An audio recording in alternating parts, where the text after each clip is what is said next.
The second to get going. We got 2 minutes. David, how you doing?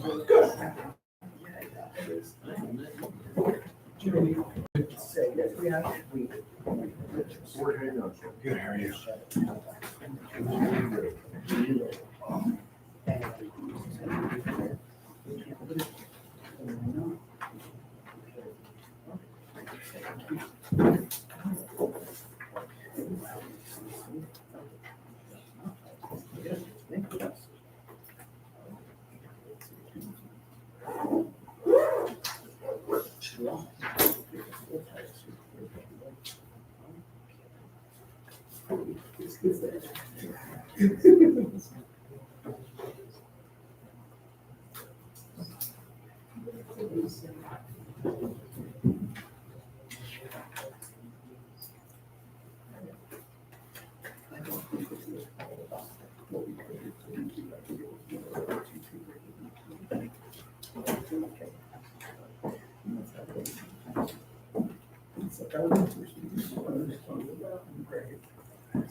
Put that in the museum. The museum.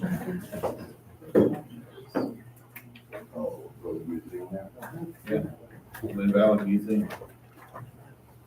What year was that? Was that when they were? Whenever they built it. That was, it was probably the first year after the lake went in. That thing's gotta be worth at least a minute. I got 6 o'clock. I'd like to bring the meeting to order. First thing I like to do in the meeting is I'd like from this point forward in council meetings, the first council meeting of every month, I would like everyone to stand and say the pledge, face the flag, put your hand over your heart, and we're gonna say pledge of allegiance together. The second thing we're gonna do at the first meeting of every month is we're gonna ask the local pastor or someone with the church to say prayer with us. Okay, and then from that point forward, we're gonna move forward with our meeting to order. So I'd like to start with asking Robert Schuppenbach to lead us in the pledge of allegiance. Robert. I pledge allegiance to the flag of the United States of America and to the republic for which it stands, one nation, under God, indivisible, with liberty and justice for all. Thank you. David, can you step forward and please say prayer This is for all us? right, it's fine. Right there, there's fine. We pray for you guys. It's such a privilege to get to do that. We pray for you. God, you are so good. You give us an opportunity, Lord, as individual just community members, to recognize those that you have given a gift to steward the affairs of our community. God, I thank you for each person on this committee. I thank you for our mayor, Lord. I thank you for those who serve faithfully, Lord, keeping us safe. And Father, just maintaining our roads and making sure we're living in safe houses. And God, I thank you for the time that they're investing, Lord. I thank you for their sacrifice. And I just ask, Father, that you bless them, encourage them, bless this meeting, Lord. Use it for your glory. Encourage each person. Lord, I pray specifically for Linn Valley Community Church that we would be a blessing to these board members and to this community and asset to them. And Lord, we thank you that Jesus Christ came and died, and saved all who repent and believe. In his name I pray. Amen. Thank you, sir. You're welcome to stay for the meeting. You're welcome to adjourn yourself and move your business. I'm going to adjourn myself. Thank you so much. And I'll be back at the start of next month. Yes, sir. Thank you very much. Thank you guys. Bringing the meeting the business order, I would entertain a motion to approve the May 13th, 2024 minutes, please. Motion to approve the meeting minutes for May 13th, 2024. I'll say that. All in favor? Aye. Number 2, we got clerk's report. Mindy?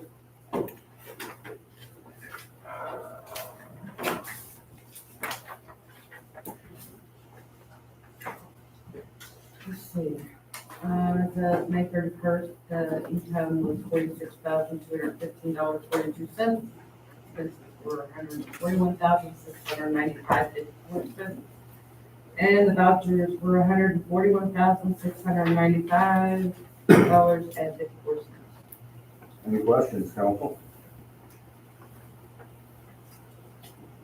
I entertain a motion to accept the vouchers, please. Motion to approve the March vouchers in the amount of $141,695. Second. All in favor? Aye. Number 3, sewer report. Mike didn't have one last month. It looks like he got caught up here. He's been pretty busy over the last couple months. Any questions regarding Mike Page's sewer report? Okay, let's go ahead. Are all these new grinder pumps? No, they're not all new, no. No. Are they rebuilt or? I think 2 of them were rebuilt, weren't they? Well, most of what, unless it's a new install, usually they're, what's it, rebuilds the account. Is it just like rebuild? No, we sent them to him. He sent them up, but they had a rotation going, that's why I was gonna ask. Yeah, we're actually, we still have that rotation going. We have multiple parts and supplies that we have to furnish. If Mike can do a simple rebuild, Mike will do it in-house. If it's complicated, it's total rebuild, like Karen said, he's been sending it out of house to Haynes. Up to this point, we're well within budget of everything that we're buying with Haynes, and Karen's built a nice inventory for us to work through these change outs. We really don't have to do a whole lot of planning. They're showing up, so, well, I mean, we could try to do some planning, but I don't know that we're gonna get ahead of it. Mike lets us know when we're low. Yeah. So, small things and, How many new pumps do we usually keep in stock? usually order 5 at a time. And that includes not just the pump, but the casing and all the extra pumps and panels.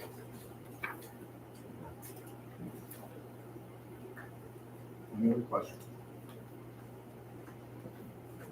On occasion, it does help to bring Mike in-house, spend a little bit of time with him and have these conversations.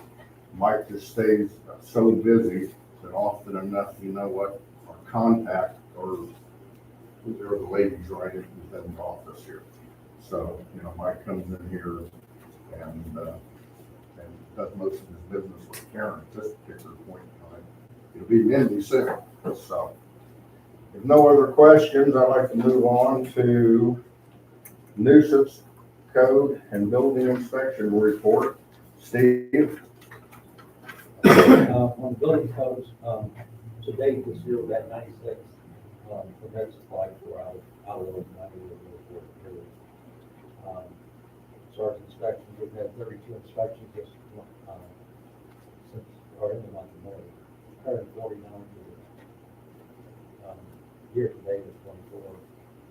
The nuisance, had issued 3 certified letters went out, but most of those are inoperable vehicles or the sanitation. Out of those, one's already been removed, one of the RVs, taken out the invalid notes. And, the citation was issued. That's it. Any questions for Steve? I have a question for you, Steve. How are you being treated out there? Very well. I don't know that, I don't know, but I don't think I've had any negative response. I know when Don was doing that, there's a lot of people passing them. Yeah, a lot of how you address people, see how you work with them. I try to get them better friends, talk to them in person before I usually sign them or write them up or send them a certified letter. And try to work with them as much as I can. But I think it's been great. I think it's good. That's good to hear. I think everybody knows by now. I think Mike, Councilman Hinkville let him know the first morning he was working, but, we have he's out there on weekends now. And he's had a good reception to being out there on weekends. People are stopping him. making inquiries, they're asking questions. And that's what we would hope would happen, rather than people just doing out of the ordinary and thinking they can do what they want without any recourse. You know what, they know that this man exists now, so the honest people are asking questions. So thank you very much for helping us to substitute a day of the weekend so that, and again, exposure, guys, they see him out there.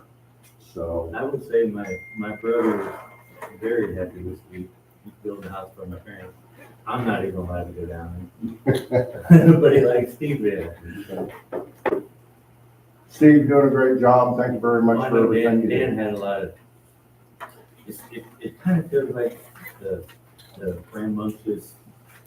The city's adjusting themselves to the fact that, starting with Dan Donham, we had a building inspector. Then it went to Don Hastings, you know, and now we're at Steve. That they see that this person exists, that the city's invested in this, and the more we stay invested, the more we can get people to comply.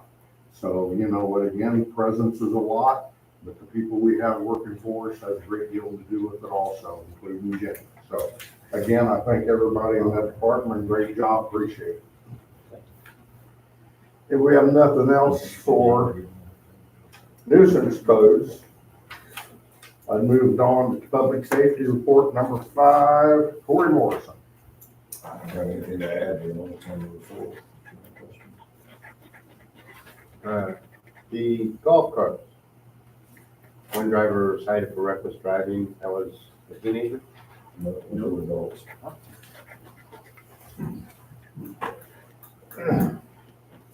Any other questions? No other questions. Corey, thank you very much. We see you training and all that, and I know the church appreciated the fire department's input and for the church did last week. Block party. Yeah, block party, so. Yes. Again, takes everyone to run a community. Thank you. Number 6, Joey McKinley.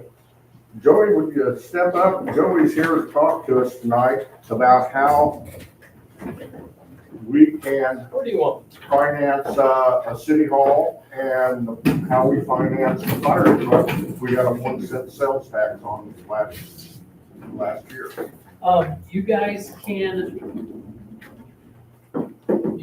have the authority to issue general obligation bonds to do debt, to do a debt for a city hall. And you've already passed the ordinance authorizing you to proceed.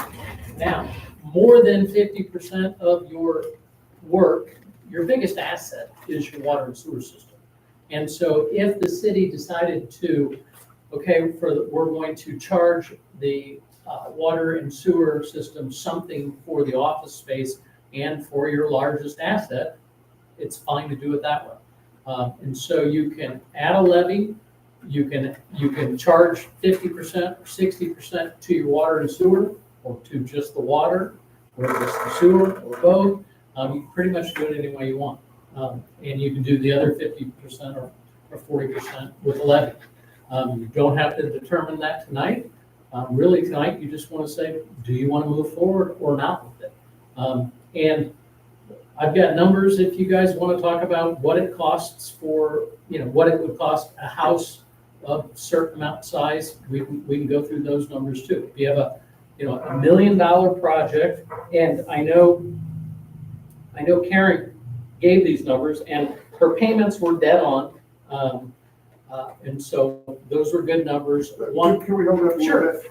Your back is at the camera, and what we have Which is here, my I best have an side, by the way. entire, I'm sorry, Joey, we have an entire community that might be interested in hearing. Sure, where would you want? And, pardon? Where do you want? Right there is fine, just step back from the camera a little bit. That's perfect, thank you. You want me to start? That's the right. So, but no, please go on, I'm sorry. So it really is, if you have, for example, $1 million, if you're looking at a $1 million project over a 25-year period, a home that costs $100,000 is going to have, and the math is straightforward.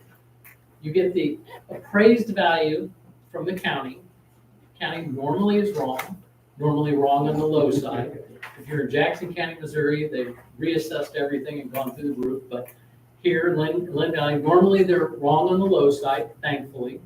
But they have been jumping everywhere.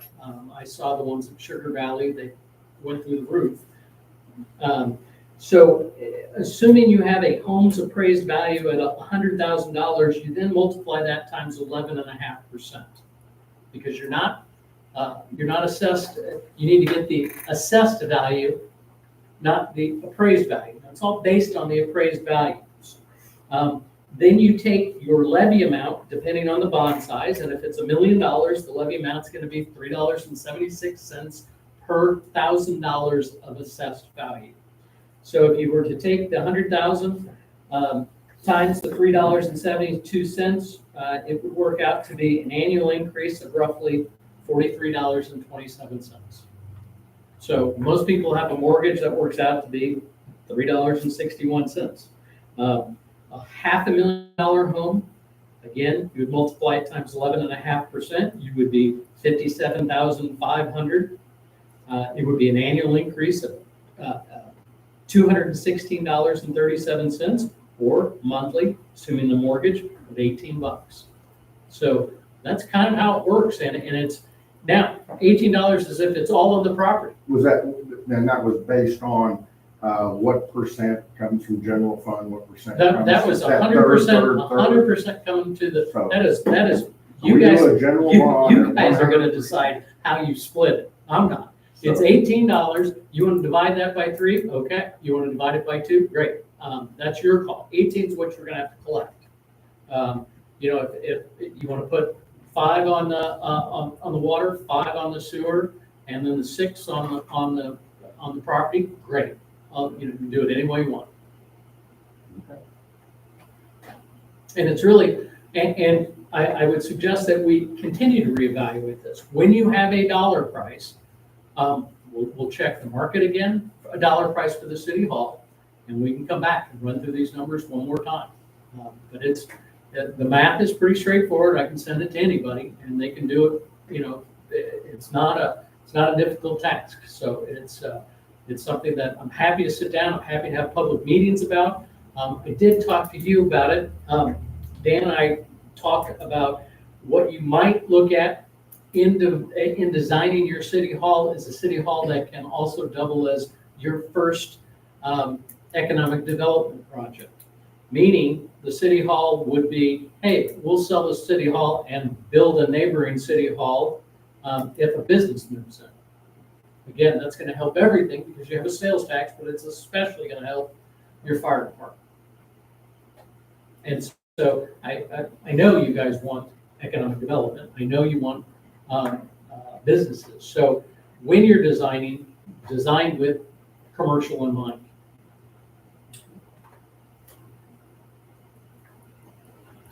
As long as it fits for the people here. If you have to work here and it's not working, then it's not worth it. But it may just be a big building with a lot of good space where you can.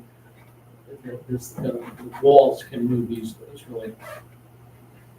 But that's all I've got for you guys.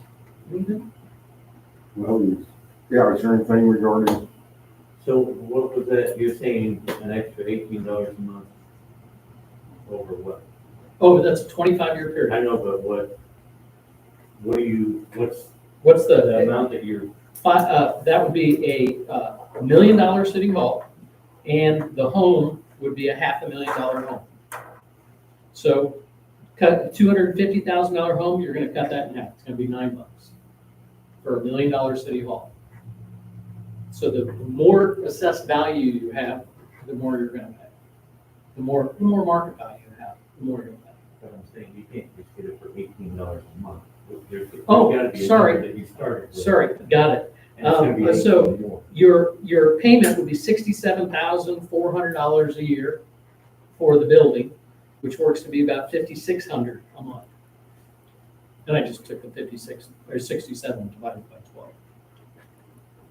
Yeah, we don't pay anywhere near. No, you guys right now are paying, is it 6? 16, 15? 1660. So you're exactly right. It would, 1642, you guys are paying right now. And so, again, I'm here to answer do the math, not. I think that's the one set of numbers we didn't get presented, but if it all came out of general fund, what would it be? We got the 50-50 split and the 60-40 split. 100% out of general fund, so that's the number we're getting now. And then again, split it any way you guys want.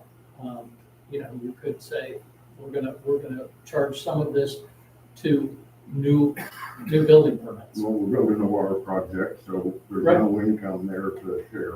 No, that's it.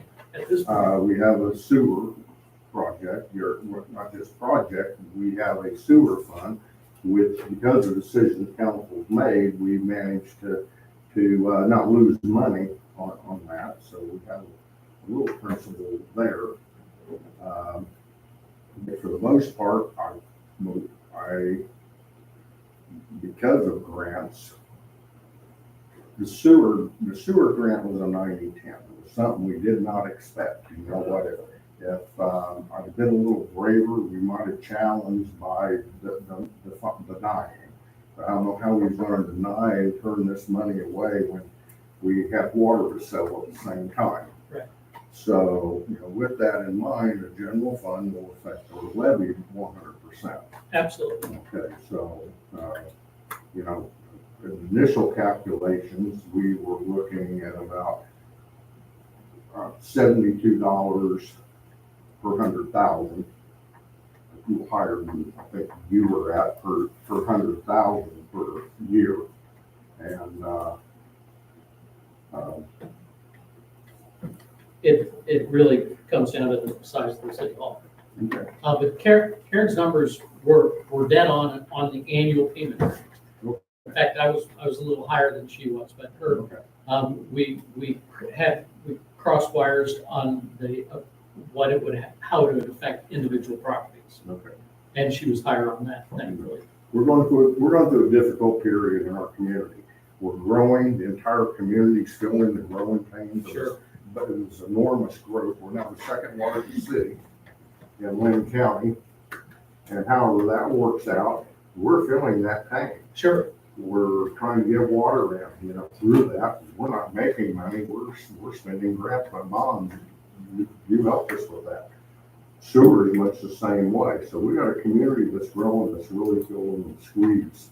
And this squeeze also has partially to do with county assessments. So with this, every small amount, people will cringe their teeth on.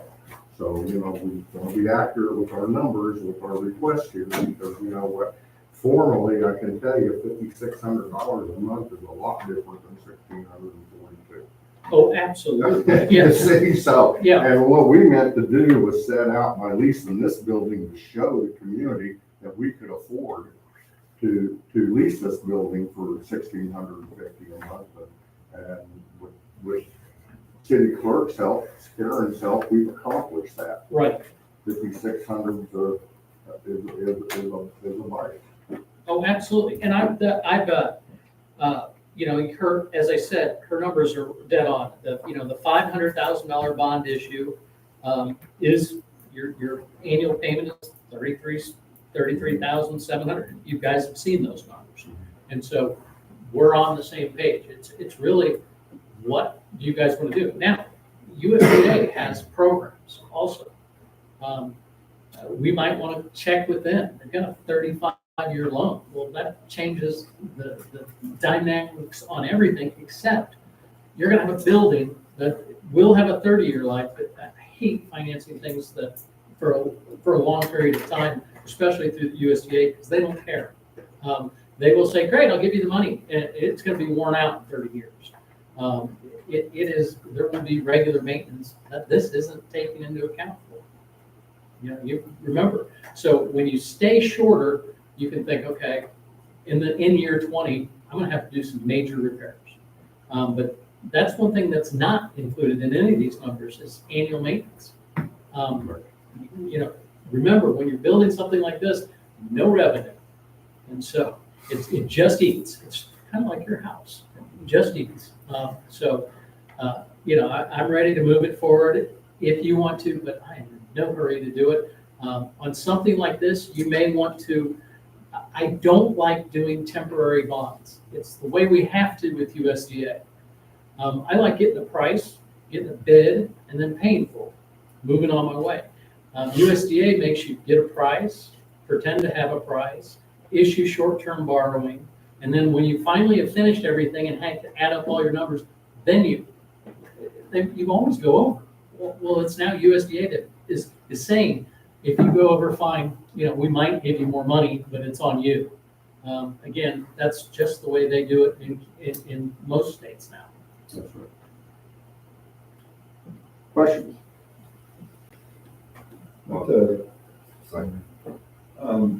Say for example, if the city decides to rezone that area up there to 400 feet, commercial, and we do lease some of that out. That absolutely can go to your payments. Any income you guys want to, these are just my numbers. And as I said, they match parents for good. I'm a little higher than she is, but we're close enough. Rocket science. So that top box is your, the bond size, the payments, the monthly, and what the mills would come down to per $1,000 of assessed value. And then I went down the line and I said, okay, 500,000 City Hall, 750, million, 250. I can't believe it was JIP, sorry. Different format, but we get to about the same place. And so keep those because those are easy reference. But anything, if you are buying, you bought the property and you can lease it out for other, that absolutely can go to reduce your project cost, any project cost that you incur.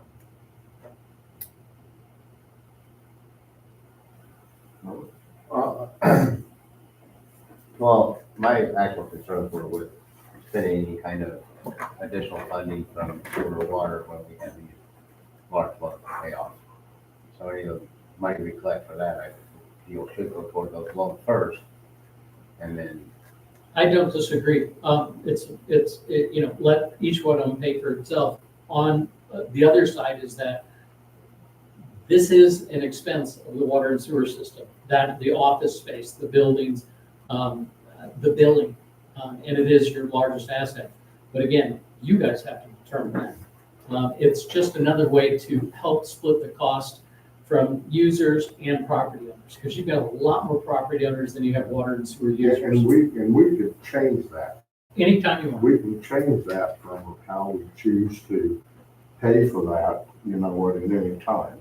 Example being, if we choose to pay for this 100% out of general funds, 2 or 3 years from now, I won't be in this chair, but you could have this conversation that, that we are making, there is earnings, there is money coming in from the water project at that point in time, and what's in lieu of project payments or things that we could consider, through that. So this is changeable. So as we choose to make this decision initially, I think that's what I'm.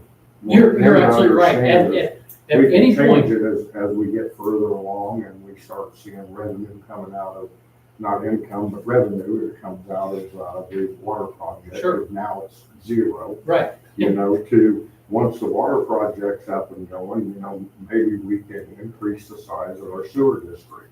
But again, we have to start with one thing first. So again, as we have this conversation, we can change it. We can change it. The council has the ability to change this as the city grows to fit the city's budgetary uses. So No, you're dead on.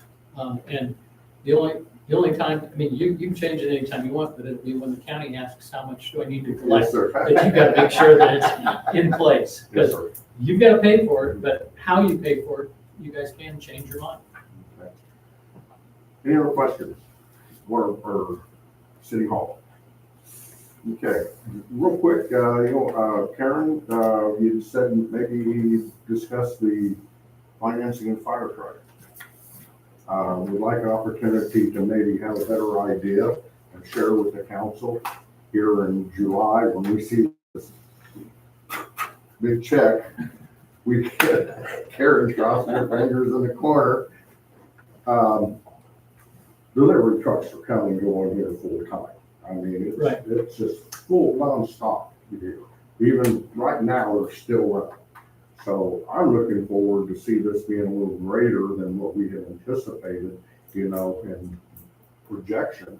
And maybe in August, we can start thinking about how can we finance that fire truck. Well, once we know that sales tax and what that sales tax is gonna bring in, we will not want to project growth even though they grow, as you know. And all you have to do is look at the Amazon trucks. I mean, they're just, we're coming to my house. I don't know I don't even know why I pick up a package anymore. I look at it, it's like, oh, maybe this is for me. It's never been for me. Once we have that number, you can determine, okay, we can afford this. Fire trucks last 20 years, I don't know of anything that rolls that lasts 20 years, but fire trucks last 20 years. They're expensive. We're doing one in Carrollton, Missouri. It's $500,000, but it takes 2 years to get the dang thing ordered. There is a place in Louisiana that for a while had 12 ready to go, but you need to determine, one, how much you're going to spend, two, where you're going to get it, and how much they need right away. Because some of them will say, send us half now. Some of them will say, you can, I don't know of any of them that'll say you can order it, and we'll deliver it whenever, and then you can pay us. Most want the money quickly, or at least a large chunk of it quickly. And so as soon as we have the number of that's coming in, and you can conservatively say, yeah, we'll get this every year. I can turn around and say, here's what it's going to cost. Very good. Easy enough. Question? If I just look at these numbers here, it looks like, if we got just the estimated amount from the sales tax, we could afford $500,000 truck. Yeah, you're right. That pretty much tells you, because you're going to issue the same type of bond. Normally, fire trucks are well received, but also normally their interest rates are a little higher because you've got a depreciating asset that seems to never wear out. Especially when you buy a new vehicle. Yeah, and be careful on those used vehicles. Just get a good warranty. I'm not telling you anything you don't know. I'm the last person you want to ask about anything mechanical. Any other questions? The truck you were just talking about happening on the truck for Carrollton, is that a used? I think it was new. Yeah, it was new because it was supposed to be delivered in February of next year. And they said, oh, we'll deliver it middle of June. They were like, can you get us our money now? I was like, Cool. I'm going to try it, because they gave me 3 weeks to turn That around. won't work for us, but yeah. Yeah, so, but I'm sure your firemen they know each other everywhere. So if they need someone to call, I work for Southern Jackson County Fire, Lone Jack Fire, Carrollton Fire. So I can give them those chiefs' names if they're looking for, and all of them have bought new and used. That'd be cool. So, yeah, absolutely. If I can help. Questions? Joey, I can't thank you enough for My coming down pleasure. today. I live Appreciate on it. 69 and I love looking at that water tower. Makes me smile every time. It is beautiful. We need some water in it, but it's a pretty water. It is a tower. pretty water tower. Thank you, guys.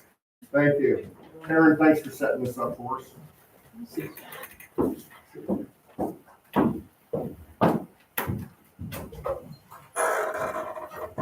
Good. Any discussion before we move on to the next item? I think it's something to absorb, maybe it's something to think about, or maybe we thought about it and we kind of already have an idea, but either which way, Joey makes it sound like it's something that's doable. So what he did today was he was showing us how we could make a city hall an asset and how we could make it doable. Now, we can always decide, when we get to that juncture, we can decide whatever this council chooses to decide. But I think he done a very good job of showing us, the cost factors that go with this. I want to say affordability, but one might find it affordable, someone else might not find that affordable. So, but at least he showed us how to do that. Okay, no other conversation. Planning and zoning, Karen's going to present for us, the 3 ordinances that need to be presented for planning and zoning. Karen? Okay, yeah, Rick and Jackie Bird put in a request for rezoning, section of their property. It's that house on the north side of their property. They wanted to change it from agricultural to residential. The commission, the Planning and Zoning Commission got together, they had a hearing, and they went through the steps that are set in our planning and zoning ordinance to review the proposal and the request. And I think we all have a copy of the recommendation letter that the commission has written to the council. They went through to check to see if that would align with the character of the neighborhood, that was consistent with the comprehensive plan, if there was utilities that were adequate, that it wasn't allowed use for that particular purpose they wanted it zoned for, making sure it wasn't a detriment to any properties around it. And the planning commission consultant recommended approval of it. So the commission said, is sending a recommendation to the council that they would approve an ordinance to rezone that property from agricultural A1 into residential single family R1. And you have that ordinance in front of you too. It's the ordinance approving rezoning of an area within the city of Linn Valley, reviewing corresponding sections of the official zoning districts for, and it has some property from, down section 1, it has from A1 to R1. Does council understand this request? Yep. Who is it? Where are they? Rick, you know Rick's place where he auto Unique Rights. repair? Unique Rights. The mechanic shop out here on the road. yeah. He owns the houses for the, He's got buildings that he uses for commercial use down on Okay. the south side, but at the very north side of that big lot, They he's got that house that's a ranch style. Right. And that right now is zoned agricultural. Okay. He wants to section it off and call it residential. which would be his opportunity if he ever wants to sell the land, Right. to be able to separate it. And that's for this. And this is just a lot. This is just for that house and the lot that that house is. Yeah. Okay. Just for that. And then behind it still. Still agricultural. Yes, sir. Okay, all right. Is there any resolution? Okay, what I need from the clerk is I need an ordinance number for this. Two things. What? I would entertain a motion for the council to approve ordinance 256. Motion to approve ordinance number 256, ordinance approving rezoning of an area within the city of Linn Valley, Kansas, and referring to corresponding section of the official zoning district map of Linn Valley, Kansas. Second. Questions? All in favor? Aye. Pass. Okay. Now, we're doing zoning, please. And then the city asked the planning commission to do a couple of things, consider a couple of applications. The first was to rezone the 139 acres that we purchased for the use of the lagoons to rezone that from agricultural to light industrial. And again, they went through those same criteria in that evaluation. And the commission consultant recommended approval of rezoning that as light industrial. This is also part of our project. And there's an ordinance that will rezone that as well. So that will be asked to need to consider that. Example being the KDHE's expectations of the land that we're gonna purchase through this project and through grant funds. They're gonna require us to rezone that from something different than agricultural, which we bought it. So in light industrial, with identification, Karen and I both checked with different, So is this rezoning the whole 139 acres? for sewer legal use. Example being, if we choose later on, this council chooses that that is an economic development opportunity, if that frontage road part, you know what, then we can again readdress how we need to rezone that for that particular use. As of right now, KDHE, USDA's expectations is we do just that. We define that 139 acres. Rather than to take the time to subdivide it and try to decide where we want it, in order to get this in place. But at light Light industrial, industrial. we can't. Light industrial is what we recommend, an example being, it's not commercial, and it probably doesn't need to qualify as industrial. Okay, You know, we still have to have a special use permit because in the zoning ordinances, we don't, the lagoons are listed as part of the light industrial zoning regulations. That's coming. That's But next. if we do this and do the whole 139 acres, then we can carve out some. And they have that kind of later. but this has nothing to do with economic development and the frontage portion of the conversation. This has to do with KDHE or USDA's expectations of how we zone that land for this project. So, this is also one of the steps we need to take, for the purpose of the project. 257. Question? I do need an ordinance from the clerk. 257. I would entertain a motion to accept ordinance 257. Motion to adopt ordinance 257, approving rezoning of an area within the city of Linn Valley, Kansas, and repealing the corresponding section of the official zoning district map of Linn Valley, Kansas. Second. Second. Any conversation? Discussion? All in favor? Aye. Okay.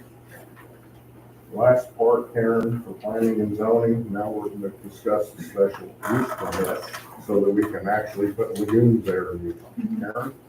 Yes, and that part, the planning and zoning commission needed to do a resolution to make certain that we could get a special use permit for wastewater. Just slipped my mind, wastewater treatment facility. And so they wrote it, and they had gone through the criteria of how it would affect the surroundings, and is it suitable, the land suitable, is it a good location, and because of what it is, it's gonna have to comply with the PDHE, so that would ensure the safe and functional use of the facilities. So their consultant recommended that they approve that. So they did that resolution to communicate to this council that they would approve it and they would recommend that be given the special use permit for wastewater treatment facilities.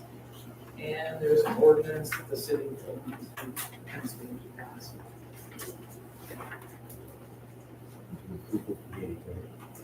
Discussion?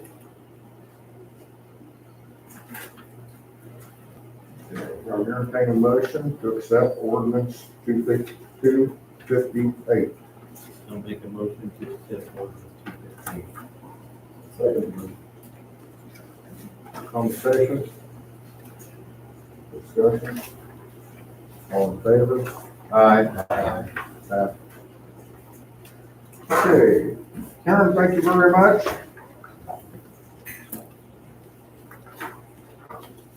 A lot of good work goes into that from the planning and zoning. I would like to thank Eric Victor and the Planning and Zoning Commission for the hard work and the diligence of getting this done. So, you know what, they wasted no time, they got in there, they accepted their task, they completed it, turned it back over to the council. Council, thank you very much for your work too. Let's move to ordinance A.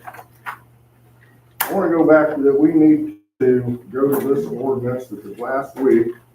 In closing, in this conversation, I want to read it to everybody so that I'm not out of text here. We have a conversation and city clerk Sear added the culverts under section 108.2 as permitted required. And section 108.6 was revised to include impact fees, clarification of refunds. Councilman Hemphill noted that 2 items needed to be added under section 108.25.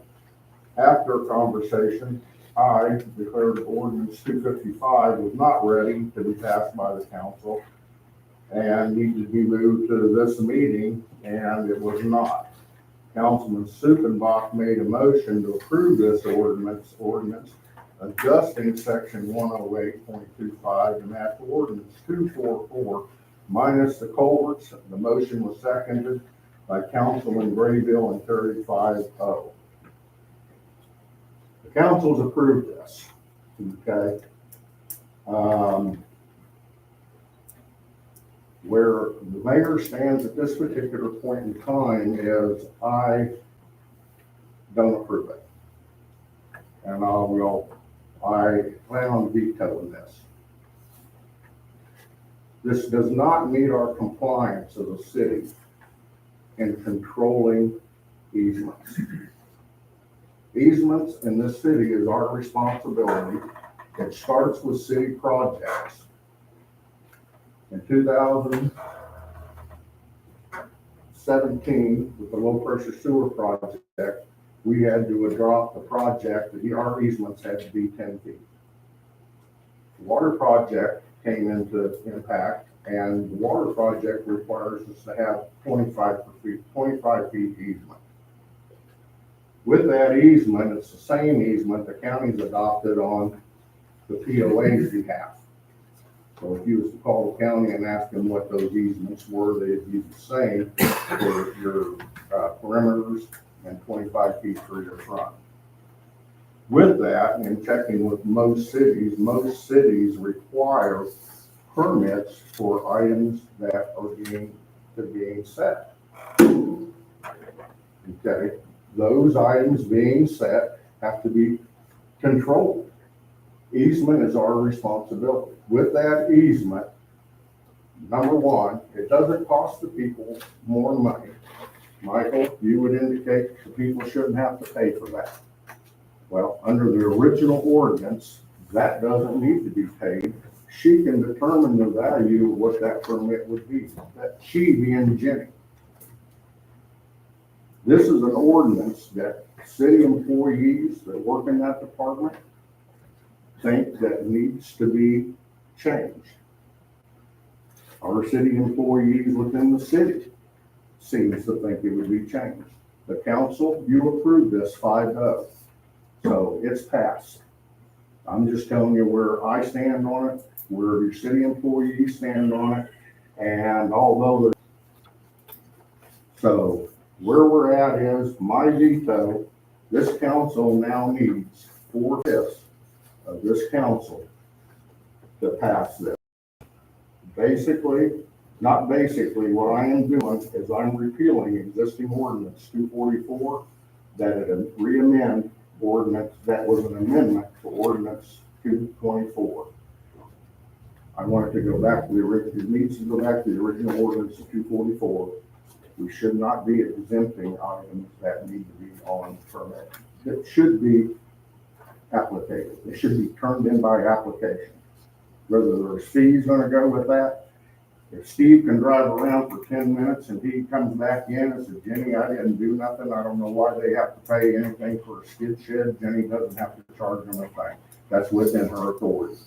These ordinances take authority away from our employees. They've already charged for the permit by the time. The permit only, the application part of it, the administrative part of it. Every permit I've got, I've had to pay for all the inspections I've run. And again, Steve, how much money would you have to drive by to make sure that the property was surveyed? Because again, the responsibility of survey is ours. That the stakes got laid out for where that property is gonna go. That responsibility is ours. You know, whether we wanna promote that we can trust the people, you know, we told them they've gotta do it. I don't think that's what cities do. I'm not disagreeing with that. I'm saying when you get a permit, you say, I want to clear my property, I want to put it in a culvert, I want to put it in a driveway, and I'm going to drop a skid shed on it. You pay for all the inspections and all that up front. Okay. They're not going to then Okay. say, oh, I drove out there and I don't need to put a skid shed. And so why do we not want to permit that? If it's gonna be on our easements, and our being project easements, since this ordinance has been passed, we're working on easements with legal right now for our water project. Well, I will find out when we get to that point that they poured concrete pads over where we want to set water valves. Why? Because they did not require permits. And the other part of it is structural. There's got to be a permits and ordinance that says, well, the state provides us this ordinance on how things should be built, what should be lived in. And it's not the city's fault that out of 600 permits, 200 to 300 of them are just skid sheds. So I veto, you need 4 out of 5 council to reapprove the ordinance. And I have to step out of the way your ordinance carries. If I do not get 4 out of 5, if it's 3 out of 5, then my veto stands, and we're going to go back to the original ordinance to 224. The original ordinance included skid sheds, I believe, under driveways. 224. Yes, sir. Ma'am? You'd be going back to 244, which has an entire list of all those things that are exempt. You need to have to go back to the previous one, which is 224. Yes, ma'am. So that would have to be repealed. You'd have to repeal the 244 as well as not pass this one. Well, I'm gonna vote that we kept it the way we decided, city council. It's not up to the employees. It's us 5 to decide this. Understand, and I agree with you, it is up to these councils 5. And at the end of this conversation, if 4 out of 5 of you, or all 5 of you again, want to say, it's my duty to bring things to the attention of this city that I find that are not in the best interest of what we're doing based on, we're trying to grow a city here. Those 2 offices cost us $250,000 a year, sir. Well, I think it's And in we the best just wanna interest of the give it city away. to keep it the way we voted for it. This is my authority. I'm sorry you disagree. Well, authority way. Again, what I need here is I need an understanding to vote. Last week, you all voted to motion for, it's in here, she made that correction for you. Again, I asked you for a vote on where you stand in, your vote on this. I've been seeing a trend myself of the skid sheds. I see them moved in here all the time. You don't need a permit, right? You can put them anywhere in your lot you want on an easement. And most of the time, those people have not been using that for the purpose of storing something rather than staying there on the weekends, in the skid sheds that they move in on their lot. And there's no, there's no inspections by the city. The city has no record that the skid shed was moved in. And I think that's a problem. We know, we have resident kids that live in the skid shed. Now, I was told by Don and other people that there's no way we can stop them from doing that because we can't stand there and record 24/7. We can't prove it anyway. Right. I agree with that. But the city can't have a record of them signing a release saying this is a skid shed. It's not to be lived in, and at least the city could have a record of that. So if there is a complaint, then the city could go over there and say, hey, you're not supposed to be living in the skid shed. You're not supposed to be sleeping in here. It's for storage only. And you signed and agreed to it. Yeah, you signed an agreement. But without a record or any kind of documentation, you're just Okay. I think I seen one of these skid sheds come in on the weekend. Had an air conditioner in the evening on it. Yeah, they call it skid shed, but when, you might want air conditioning when you're working out there with your. It was on skids and had air conditioner. We're fancy camps, we're recreation community. Put skid sheds aside for a minute.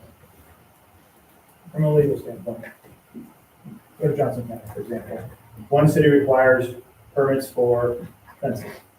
Another city doesn't require a permit for fences, but they both have codes that each individual is supposed to follow within those cities. One's permitted, somebody's coming out, the next one still has a code that requires, I can't remember, is it 2 feet offset from the sidewalk or a foot? I can't remember exactly what it is. If they don't follow it, someone can call, someone can complain. City then goes out and they can force that to be torn down or file an action to have it torn down, which in turn can cost the city money. It's just sort of like a condemnation. You got to recoup those costs. So it boils down to what's the tolerance of the council? What's the tolerance of the community on requiring permits versus potentially having those actions filed, just like the easements and what we're dealing with. If the city has to go in and do something on that easement, or water has to go do something, or sewer has to go do something, and there is a big shed there or something of that nature, I mean, the city can easily file an action and handle that, but once again, you go back to a cost associated with having to clean that up for them. Those cities are not a private entity. Correct. We have to deal with private matter here. Correct. Which in an event, our only way to establish authority and knowing and needing to address, what people are staying in or not, has to do with how we establish these permit actions. We're not the city. We don't have the same authority. Well, you know what? Just move it. You know what? That concrete pad was put on easement. Just tell a contractor to rip it out. You and I both know we cannot do that. You have to file an action to go down the road, which has an expense. My point is, yes, you can still do it the way the ordinance is written.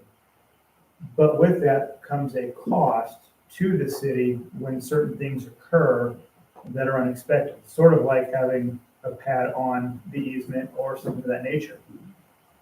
Is it going to happen? I can't say whether it's going to happen. I'm just saying from a legal standpoint, there's risks on both sides. And there's a cost associated with both sides. One side has permits that require people to pay fees, requires the code to go out and take a look, building inspector to go take a look. Flip side is if you don't have it and there's an issue that requires the city to take action, there's obviously a cost associated with that as well, and other factors that can be considered. So strictly from a legal standpoint, it's a question of, for you guys, of what's your tolerance and which way do you want to go. I will say, it's a balancing act, right? The more code you have, the more, frankly, I don't know how to use the right terminology, except that it's a pain in the ass. It is.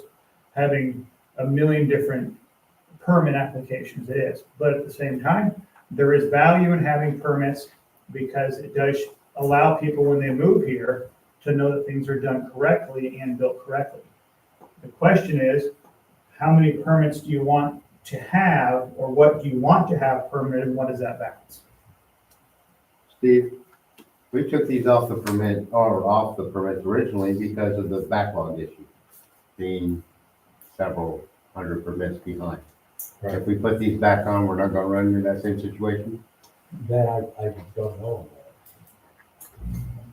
Steve right now spends over 45% of his, about 45% of his time, often enough, working in codes area. You know what, establishing codes, checking codes, working with Jamie and stuff, and might not be that high at certain times. But you know what, one of the things we was able to do through the week was move him to weekends, because you know what, right now, we're not at a steady peak boil climb in our building. I think Karen's got it. Ma'am? Comment, Robert, part of that backlog was pre-Jenny. So now there's two of them working, and I don't think that is gonna happen. That's what I was getting to, is now that we have a different staff placement and such. Steve doing the legwork, and I don't think it's gonna be a problem. That's what I wanted to hear. That the department feels that they can handle the extra load if we put these back on the permit. Poor ordinance matters could affect our home values. I'm not saying it will, or I'm not saying that it would, but that's something that can happen, you know, in cities based on, you know, the lack of authority. Are you saying it can make our value go down? If you take away. Well, I'll give you a good example. Yeah, we'll take those codes and our value goes down, so I gotta pay less taxes. Dan indicated to me, him and I saw the same used skid shed drive by our houses over the weekend. Used skid shed. Maybe they're being moved around in here, maybe they're not, maybe they come from outside. But this building needed some help. You know, so I again, just saw two brand new ones go right down the street from my house. Maybe what you saw, that they have air conditioning. We're talking about all these hypotheticals. This could happen, that could happen, this could happen. That's why me and Steve went out there, and at first I didn't want to put culverts back on. But then he showed me there was a problem. And that was the only problem we had. So I'm saying, why charge people more money for this stuff we don't have to put on if we don't have to? It's a balancing act. I I mean, it's honestly, from a legal standpoint, I mean, really what it boils down to. If somebody puts in a concrete pad where they shouldn't, or they don't, it says work exempt from permit requirements must comply with city code and ordinances. Now, if they don't do it, I say the city goes after it. Correct, but here's the flip side of that statement, and I 100% agree with you. The flip side of that statement is just like condemnation. We can go, if you got a dilapidated property, which we had a bunch last year, we had almost, what, 30 grand, I think it was, if I remember, 20 or 30 $1,000 in condemnations. I don't think we've collected a penny yet on them, because it's very hard to collect. So yes, you can file an action, and yes, you can have that removed, but then there's the ability to collect on that. You can do an offset, you can do the lien, obviously, and so forth. But then we have to allocate the budget, knowing that we have to take action potentially. These are all what ifs, right? But you still have to plan accordingly to have that done. Which if there's a tolerance, go for it, and then that's great. But I think that needs to be known, that you could have to have a line item, if you will. Okay, I don't want to hear that, but to address those issues Right. in the future.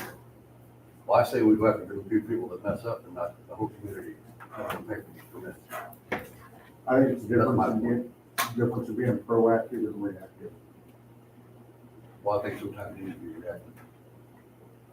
I don't think we should be in easements. I mean, there's no problem with any of these out there. We were only taken off because of the lack of manpower, Michael. All right, we have the manpower, we have everything back up and running. I understand.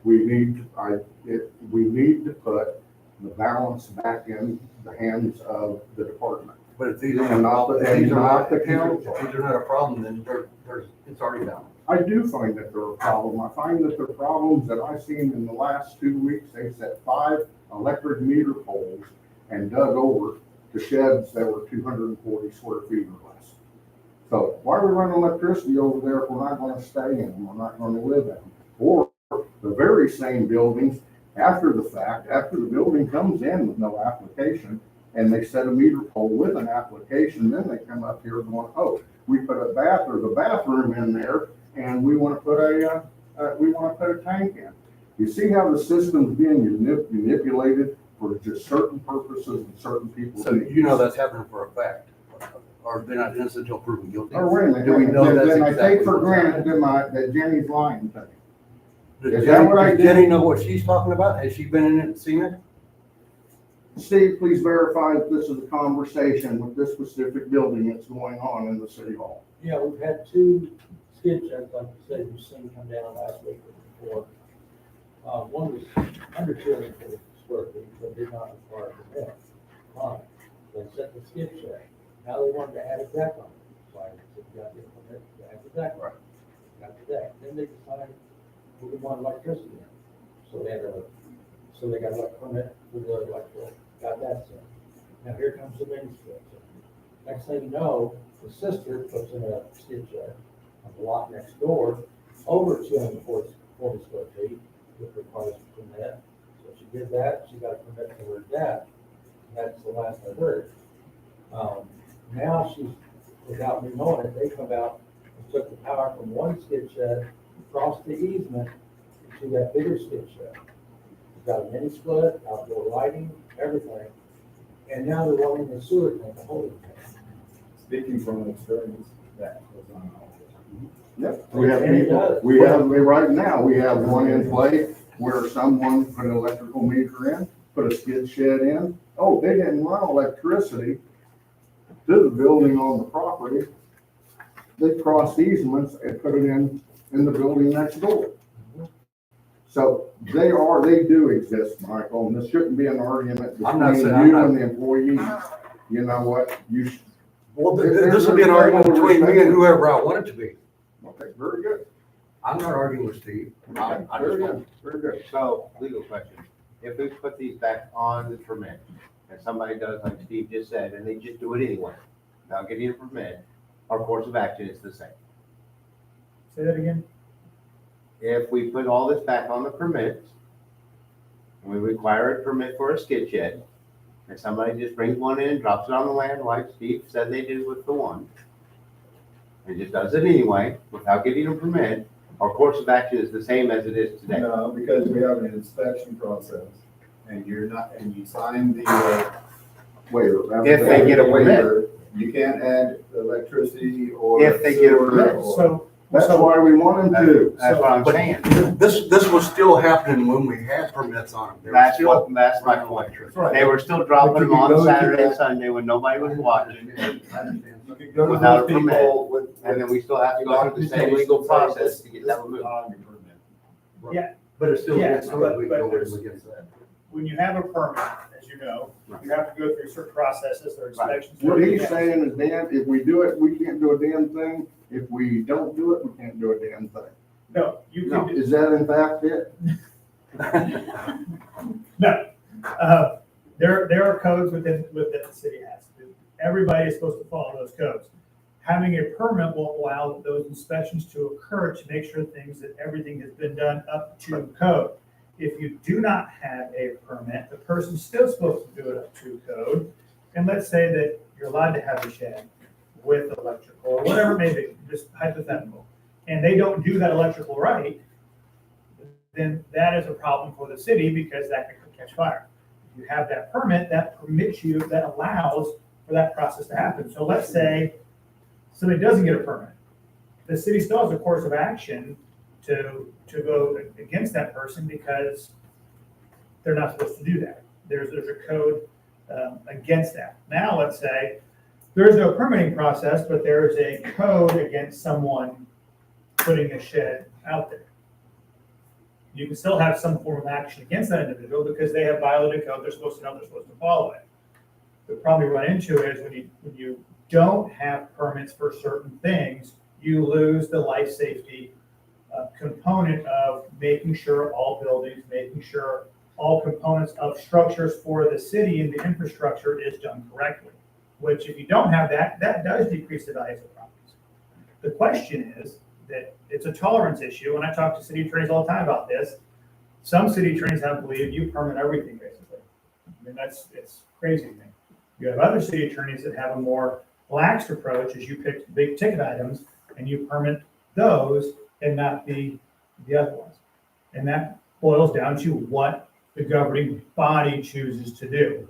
There's always a risk with option A or option B, or frankly, option C, D, E, we can go through the alphabet and the numbers. So, but there is substantial risk when you don't permit things. And I understand Councilman Hemphill's point, the cost associated with it, because let's be honest, everybody's, including up where I'm at, is bleeding money with different things and so forth. Flip side is, if you don't permit things, there can be other consequences that can occur. Right. My point is, if they come in, they don't get a permit, if they order a skid shed and have it dropped on their property, our legal recourse is the same as it is today. Without it being a No, there's an permitted item. ordinance behind it now. You have exempted it from the ordinance. Right, so currently, if they come in and drop a skid shed and they put it right in the middle of the two lots in the. Today, that is correct. That's how it is today. If they do the same thing without having got a permit, what is our legal recourse? He writes a stop permit, put the stop order on it, and immediately, they stop, they either come up and apply, or he can write a citation. That's what I want to understand. There is a difference in the legal pathway Yes, if we put these back on the permit. yes. Conversation.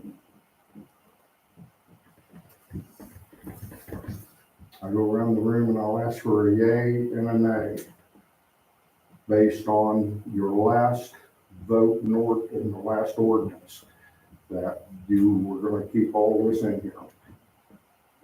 Are you still a yay, Richard? Okay, yay for, Yay means you're going to agree with Robert's motion, last council, that you're going to adopt, and the sheds are going to stay in the exempt category. okay, I need a little simpler.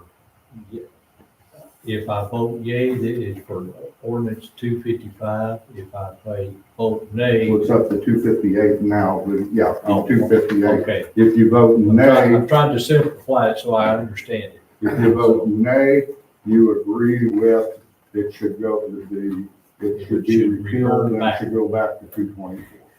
I would say nay. Robert? Nay. Michael? Tell me that again. I'm sorry. Yay, Does that mean I agree with my original? yes, yes, sir. Okay, yay. You're a yay. Michael, the yay. Yeah. Dan? Nay. Nay. Nay. All right. I never feel successful in having to do such things as a veto. I don't take it personally. Okay, thank you, Michael. Yes, sir. And this is not personal. I would hope that the community would appreciate the work that has to go in this job. We have to make changes from year to year based on circumstances. We've made those changes and we're going to go back to the original change. Now, Karen, what we do here is we've got to motion and re-adopt ordinance 224, is that correct? We need to repeal ordinance, 244. 244. Correct. So that's gonna take an ordinance to repeal that ordinance. We have to, Okay. we'll have to do that in ordinance next. I can whip one up in the next 10 minutes, or you can wait till next No, meeting. what we'll do is I would like to move this to the next council meeting. Mindy, would you prepare the ordinance that's gonna go with the repeal and then with the approval of the original ordinance? Okay. And again, with this, I one more time would indicate that, Michael, good job. I know that you have your argument for a group of people and a certain, so I respect those people. I respect the same people who are the followers of every council member. And I thank everybody for their hard work. City employees have the hardest job of all. They have to try to understand what we're doing. And coming off this very first ordinance, I would ask this council to be more considerate and let's refrain from, in the future, trying to pass an ordinance and go per this change, this change, and this change. It is the council's responsibility to approve what is written in front of you. You know, so you don't really know. Karen could have been writing down anything she wants in these ordinances, you know, based on, if you guys aren't proofreading them and that's not what we're approving, you know what, things can be changed. You know, maybe not a good example, but it is your responsibility, everybody, that we approve what's in front of us. You know, not per these changes and per these changes. I think that everybody would be, city clerks should appreciate that, I know. It's a hard enough job trying to remember everything that we're telling them to do. Okay, thank you with that. Let's go to item B on here, council swearing-in date. Karen has provided us, a lot of things have settled down since the election and the last month of the old term and the first few months of the new term. And Karen offers a alternative, which other cities do. Okay, and it's to swear in the council immediately following the final election results. Karen? Well, I brought this up because it was difficult for me to determine when to do this. And I looked at the statutes, and the statutes say that the term of office for a newly elected council member or governing body member, if the date has not been established by the city, then it defaults to the second Monday in January. And my thought, and you can say if this is yours or not, but my thought was after the county clerk certifies the election, then that governing body, which has officially been certified, can be sworn in at the next official, regularly scheduled council meeting. And then just get on with business, rather than having to wait. And if the certification process takes longer, it'll probably end up being in January.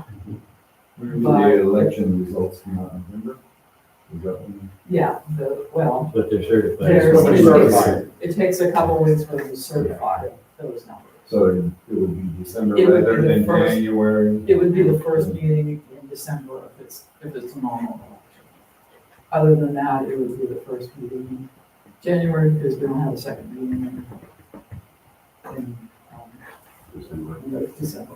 So the ordinance reads that the newly elected governing body members shall commence after being duly sworn in at the first regularly scheduled council meeting following certification of the election results by the county election officer, but no later than the second Monday in January, which that part is sent. Conversation? Nobody's losing any time if you choose to do it. The next group does the same thing, you know, instead of being January, it could be December. Yeah, That, but any election that goes on, it's not the day after the election that everything changes. And the presidential election is a month. Most city election is into January. I don't really see an issue with it. in the past, it's always been January. You know, again, it's something, it's conversation, and It just defaults to the second Monday in January. And the statute says if the city hasn't made a decision on anything, then that's when it's going to be. But you can do it anytime after they certify it. Yes. right, as yes. long as we I'm have just- ordinance. But we have to say, we have to say when we're gonna do it, and saying it this way that the next regularly scheduled meeting after certification.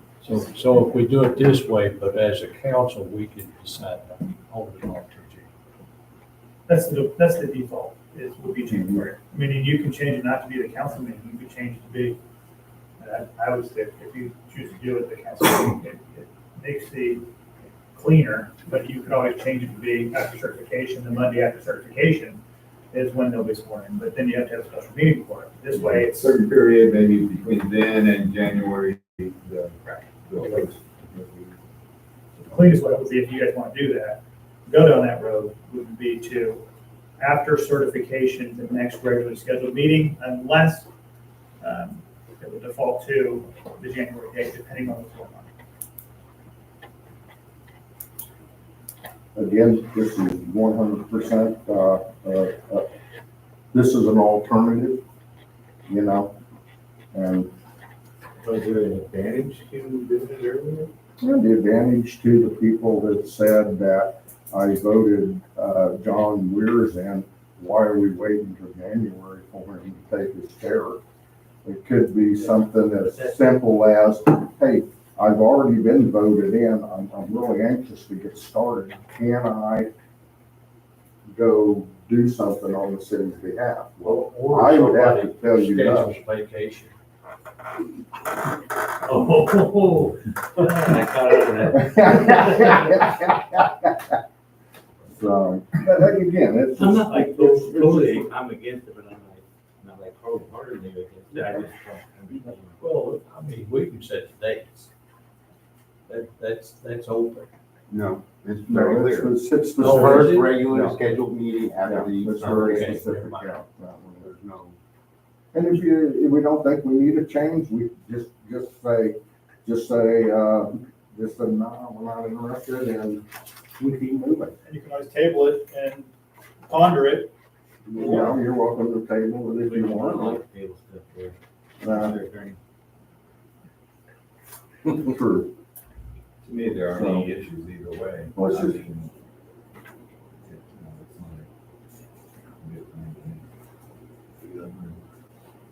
I don't know that it really makes a difference to anyone.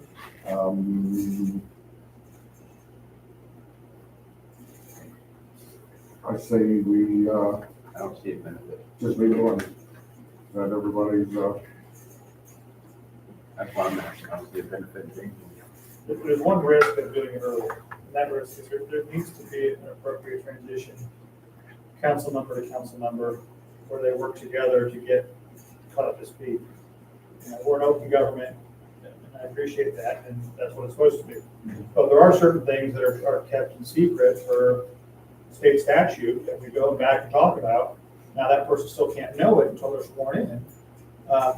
but at least the person can start getting caught up to speed. Some people don't attend meetings on a regular basis to know everything that's going on. There's other things that frankly, we've got a water project, or a drum project, we're building a city hall. I have trouble keeping track of it. So there is a transition period that is also very efficient and effective, if done correctly, from when the election occurs and it's certified to when someone is sworn in to get that help. There's also negative sides to it too. So when they're sworn in December, they'll be officially on the council then, right? Whenever they're sworn in, they're on council. And to move forward with this, I need a motion. Do I have a motion? Without a motion, this dies on the floor. It's a no, and we move on. Mayoral term. Karen also brought this to us because it was just recently, and I say recently over the last few years, that we changed our charter ordinance, okay, to allow the mayoral term to go from 2 years to 4 years. I was, Karen, because it was a charter ordinance, Karen would like to share with us why we probably should put this back on our charter ordinances, and we should maybe show some consideration for this. Karen, go ahead. It had been good for pretty much the life of the city for 2 years. That's what the state statute originally says, is 2 years for the mayor and 2 years for the council. But I think another thought is the job of the mayor is really pretty stressful. You think? Good day. And if somebody wants to be mayor after 2 years, they can certainly run again. I mean, there's no limit on that. But it, like I said, it's stressful and difficult. And I just thought if we go back to 2 years, then people may not be as afraid to run for mayor because they know it's a shorter term and they can try it and see if they like it. They can go out for another term. That was my thought. And the governing body changes every 2 years. Every 2 years, we'll either have 3 council in election and change, or we will have 2 council in election and change. You know, so you have 3 that are running in a 2-year concession, and then you'd have 2 council and a mayor that would be running in the next 2-year concession. So, you know, instead of grouping up the mayoral term, which is going to be the same time period as well, right now it will be, and it'll be in the same time period as the 2 council. Okay, so it'll be 4 years, right? Right, so. And they did that, I think they did that because they wanted overlap in the council. And to be honest with you, I gave some thought to it because I couldn't imagine anybody. I mean, it's a tough job, 2 years to give yourself the opportunity to stop and go, catch your breath and ask yourself, you know, what you're. But you don't want your mayor campaigning 3/4 of their term. So if you give them that 4 years, they can just get down to business and be done. Okay. You know? Good point. I think, Just the way I see it. I mean, Good point. I think the original thinking was because of the water project, that it was a long-term project. And anytime, you know, there are government changes, there's a lot of information that leaves. You know, background information on like the water project and, you know. But I can see, you know, if the person wants to run again from there, then, you know, that works too.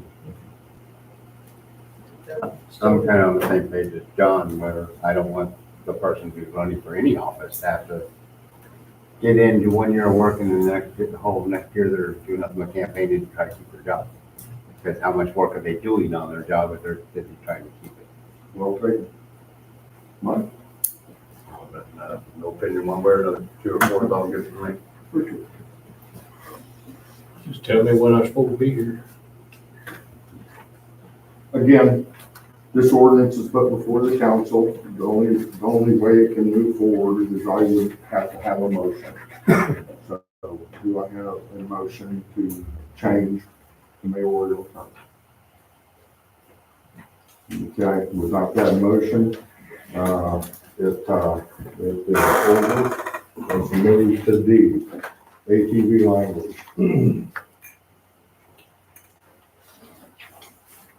Per this ordinance, if everybody will go to your ordinance sheet, the original ordinance used to be 241. Okay? With 241, Councilman Suppenbach has brought section 9 to the attention of the city. And he has requested that we remove section 9 that pertains to all terrain vehicle language be removed. Corey never did hear back, but I asked him to reach out to you and ask you if you had an opinion on remove that. Okay? FYI, future ordinances we have to do with police. We want to remove section 9 of traffic infractions and traffic offenses? No, it's on 241, section 9, all pertain to the POA administering the registration Oh, of ATVs and,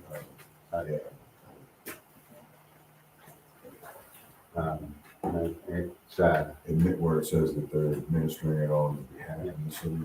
registration for use, application to use, all that stuff was worded in there. And we're removing all that language and just leaving. I'll read it out loud to everybody, be very clear. Every all-terrain vehicle, worksite utility vehicle, or micro-utility truck operated within the city of Linn Valley shall be registered with the city of Linn Valley in compliance with the following procedures.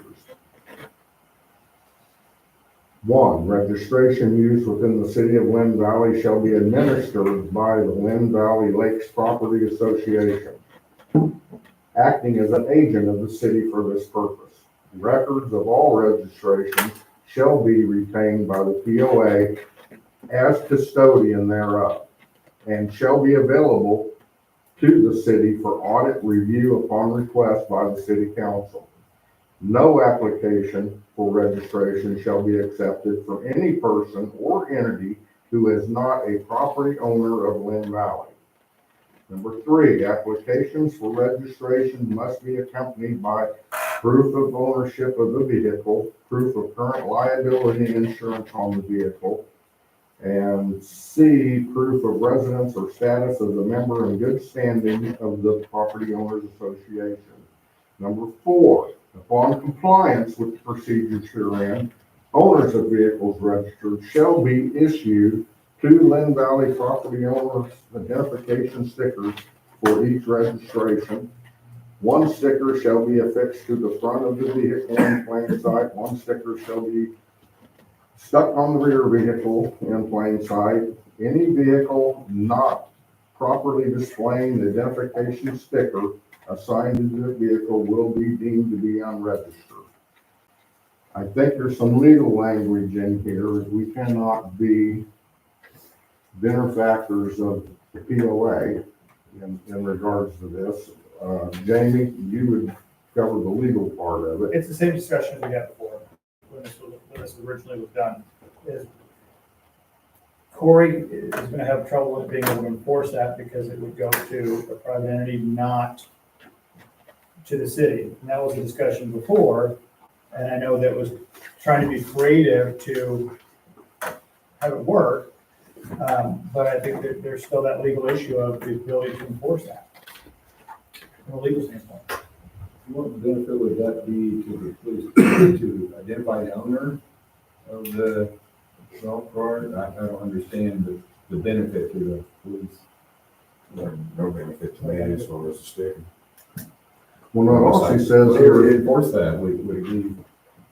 Well, I think, yeah, we did have this discussion. I was thinking you were wanting to remove something else and I'm not aware of it. this also indicates that we are an acting agent, that the POA is an acting agent. On our for the behalf, city. but we received, my argument with that is that they're not acting on our behalf. We received not one thing from that, nothing. And that just basically is making us their bill collector. Oh, you didn't get your sticker, well, here's your ticket, you actually went and paid the POA like you're supposed to. I mean, This is the same discussion we had before. Major legal implications, and it was explained, and it was a question of what's the tolerance on what at the time the council wanted that to happen. So the opinion's still the same, is that Corey will have, I don't think has the ability to enforce it, because it's on behalf of a private entity, even though they're acting as an agent. There's a fee that comes with it as the deal. Right. Okay. if it was the city, much like, Paola, some other cities do issue their own registrations for those things to be written within their cities, then it's different. That's a city thing. This is we're basically a bill collector for a private entity, and that is where you're gonna get into some issues. We had that conversation with me and Corey about the city doing that, but then once again, we went to not having the ability for staff to be able to have that done, and there's two other issues to have that done. So that was a definite no back then, and frankly, it's still the same stance of no today. That would not be good. Which is why I asked for that language to be removed from Yeah, the I ordinance. think this discussion all came about when they expanded what they were gonna require as far as boat permits and Right. things like that, because it was just said that we would enforce it, and nobody was ever really talked to about it. So that was- Yeah, I think they have a mechanism to enforce it now anyway for the. Yeah, they issue their own private citation, those things. Okay, unless Corey objects, I'd like to move forward if the council, again, to move forward with the ordinance, I would need a motion or that we would remove this, and I need an ordinance number from the city clerk. 259. I would move to adopt ordinance 259, adopting by reference the standard traffic ordinance by the city of Linn Valley, Kansas, otherwise regulating traffic within the city and repealing ordinance 250. All second. Conversation. Discussion? All in favor? Aye. Thank you, council. Okay, at this particular point in time, I'll discuss court clerk and court pay. I would like to entertain a motion for an executive session regarding unelected employees for 10 minutes. We'll go back there. I have 1936, we'll return at 1946, 746. Any entertaining motion? Motion to move to executive session for personnel matters, to return at 7:46 PM. Second. All in favor? Aye. Majority. Okay. Adjourn to executive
Okay, council is returned. Bring the meeting back to order. No decisions made in the council meeting.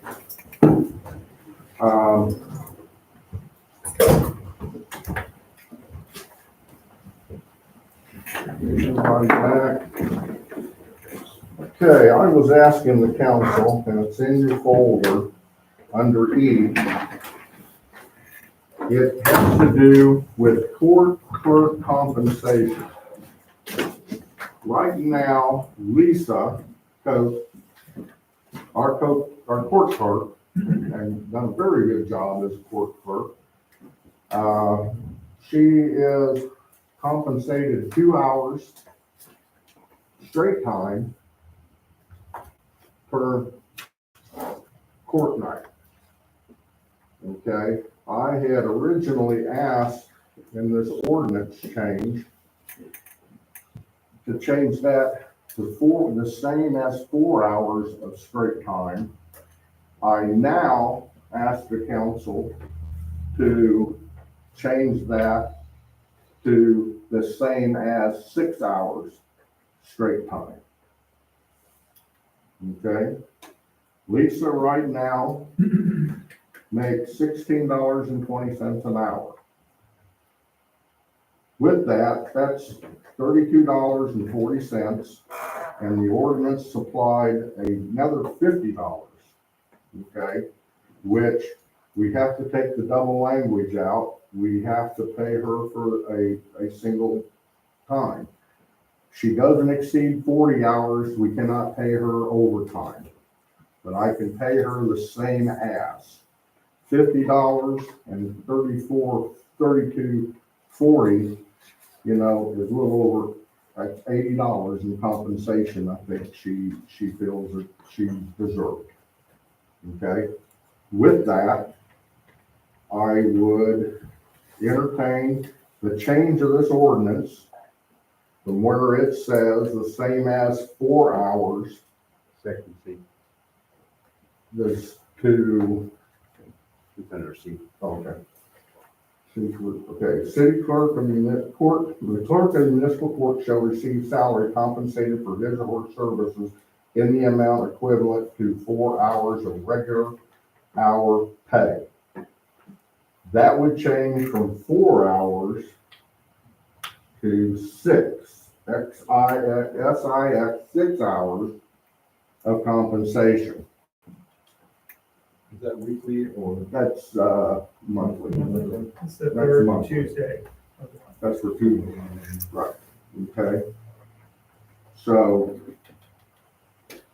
she feels, and I don't blame her or anyone else because of the value of the work that she does. And Jamie gave us some perfect examples of, they come to court, they're already prepared. Now, a lot of time is spent up here, like Jamie says, sometimes we're here 15 minutes, sometimes we're here 2.5, 3 hours.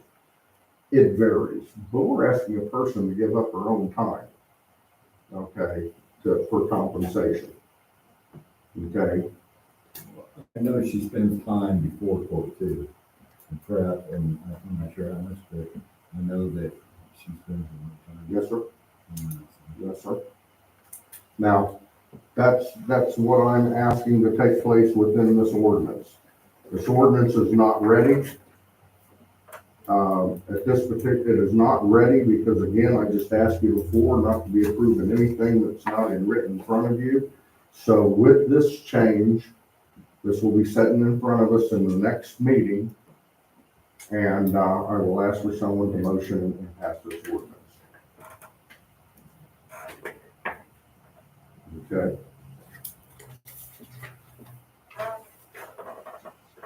Do we have any conversation? You want to have any conversation about this? I mean, here's a good chance to weigh in based on values, and she's a very important part of our city. You know what? She works next door. She's not necessarily right in the room all the time. she works with Jamie, not necessarily me. She works with Corey, not necessarily Michael or Dan or John. So, you know what, I'm taking the recommendation and motivation that I get from the people that she works with to a job well done on her behalf. And I want to make sure that employees are properly compensated, especially when they're giving up their personal time to take care of our business. So we're looking for a motion to, No, I can't take them out. I really don't want until we get this corrected. It's just a matter of if you have anything you want to add, you think it should be 8 hours, do you think it should be 4 is fine? You know, you're welcome to make a I'm fine recommendation. with the 6 hours. Jamie, do you believe she needs a raise? On her hours? Obviously, I do. The question is, when does that occur? And that's, What's that? John had asked about a raise, and I said, obviously, I think she does, but that's a discussion for you guys to have. I'm ready to make a motion to give her $2 raise right now. Which would take her up to 18. Okay, she currently makes $16.20 an hour. That will move her to $18.20 an hour.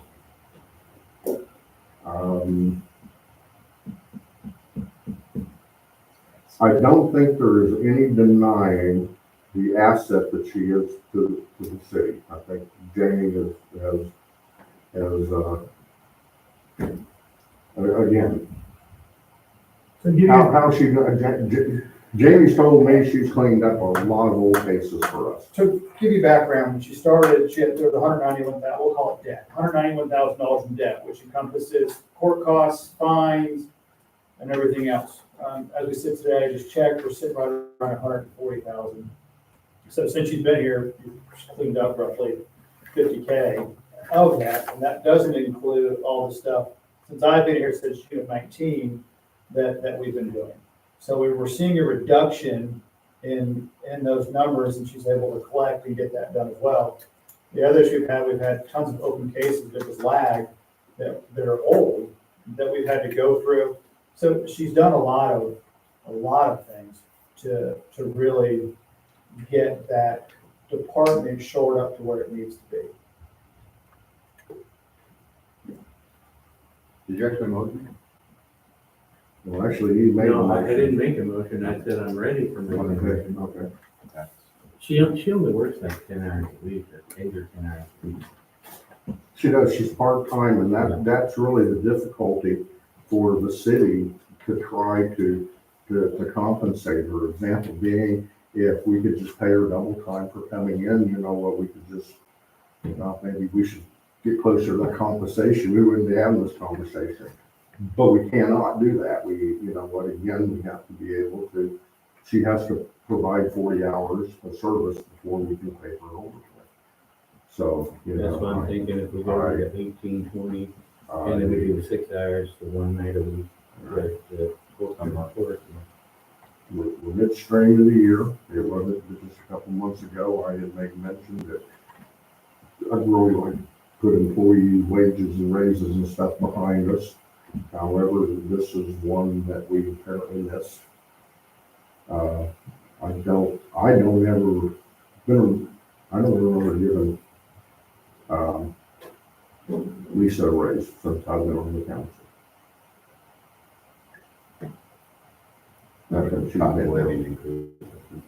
Cost of living, yeah. I don't think we've given her a merit increase since she's been on the council. Well, if there's anything else to say, I'll make a motion to give court clerk a raise to 18.20. Second. Discussion. All in favor? Aye. Unanimous. Effective? Give us. I don't know if Richard.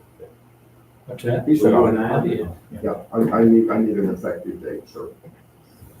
June 1st. Yeah, July 1st. Yeah. That would be effective. July 1st. July 1st. No, we want, I would consider What's the nearest effective date to change this immediately without, it being retro? June 15th. Okay.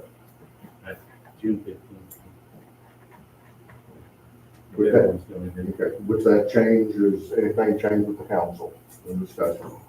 Very good. I have a unanimous, it passes unanimously. Lisa Cope will go to $18.20 an hour, and I will await, the corrected ordinance for her, court pay, for fortnight pay. Okay? Okay, with that, let's move to number 8, dogs at large discussion. Jamie. You- We have an ordinance. So, we're having issues with dogs, I think everybody knows already. Currently, the way it says, if dogs at large, $100.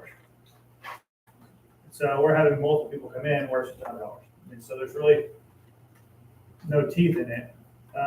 So what I'd like to do on, at least start with the dogs at large, to change it, and then we'll have to draft it, that's one of the discussions tonight. First offense up to $500, and there's some people that dog gets out of the fence, right? And it happens. You know, that's not what the people I'm talking about where you want to hammer them. I'm talking about the people who've had ongoing issues where Corey's had to go out, but they can't find the dog. So they know the dog's out, but he can't find it, and the person finally gets it. It's that continuous problem that we're having, and people that continually show up in court with those issues. I mean, last month we had somebody that, Lisa's not here, I think she had 3 dog violations. So what I'd like to have it changed to is first offense up to $500 plus cost, second offense up to $1,000. The keyword is up to, doesn't mean it's gonna be 1,000. Up to 1,000, and on the third offense, up to 1,500. And you sort of cap yourself after that. Do we charge you for detainment of the dog in the pen? So yes, if I recall correctly, That all has- is it $25, I think it is? And that all has to be paid before they can get the dog out. Do we need to raise that fee too? Dog food's gone up. That's a Corey question. I don't know that we need to up that. I mean, typically, we don't have a dog more than a day. We know who it belongs to, we have found. I think the bigger issue, like Jamie's alluding to, is we have one individual that flat does not care, tells us he does not care, will take the ticket, and his dog will be out the next day again, and he just does not care. And I think a lot of that is the fact that, I think $100 would be a lot to him, but he doesn't care. And the key to it is, I mean, talk about fines. It's not a debtor issue where you can put somebody in jail for them to pay the fine. You can't. But what we can do is start making them come to court every single month. And I don't care if they have 100 people on it. Make them start coming. If we assess that fine, they can come every month until that fine's paid. And if they don't show up, then we can ask for a warrant to be issued, extending all the court's order by coming on that date and time.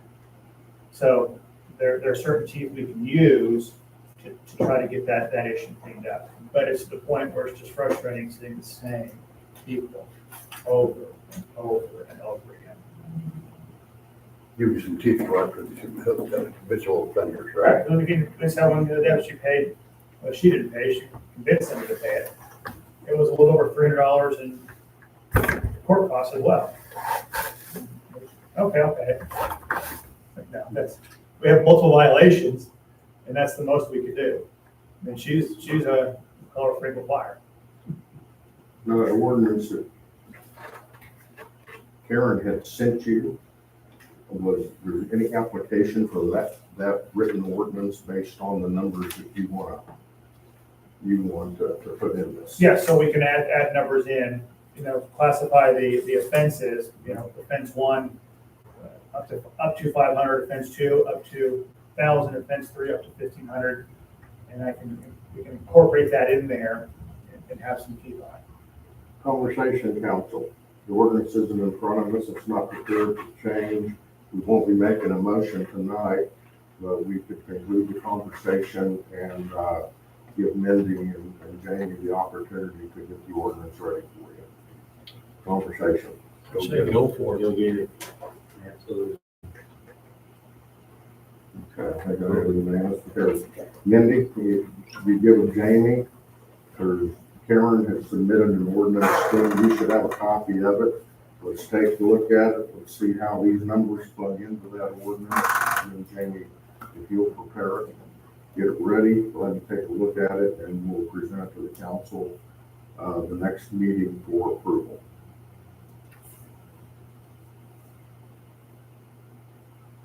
Last time. Anything anybody want to add? Conversation. Okay. All right, let's move on to project reports. Let's take a look at number 9, guys. In there, you have, or I guess it'd be under projects, on number 10 is what it's under. Submitted an update on the 10th for us. I have a concern regarding this particular ordinance, or this particular letter. And it has to do with,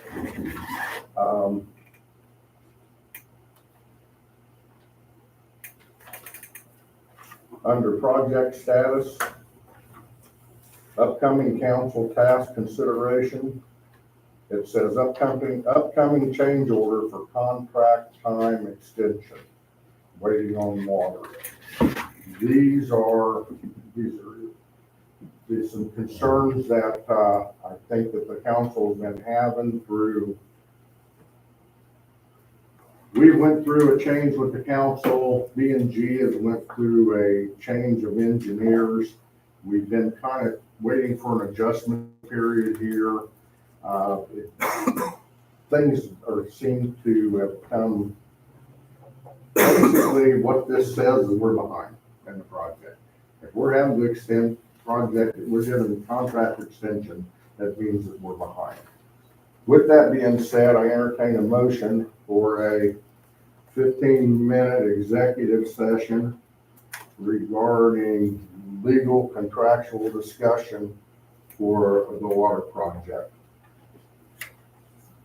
We would leave at 20:05, 8:05, and we'll return at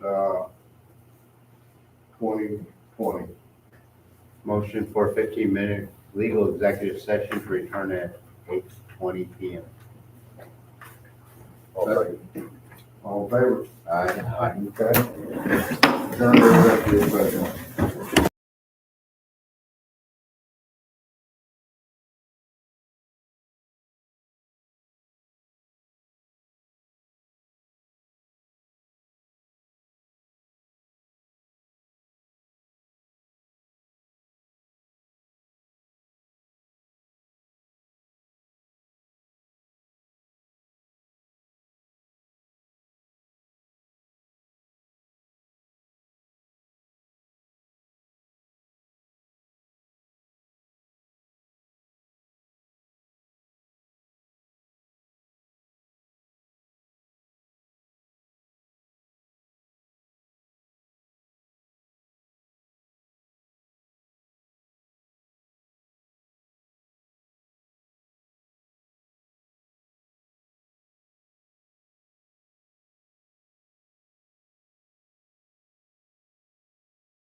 To order.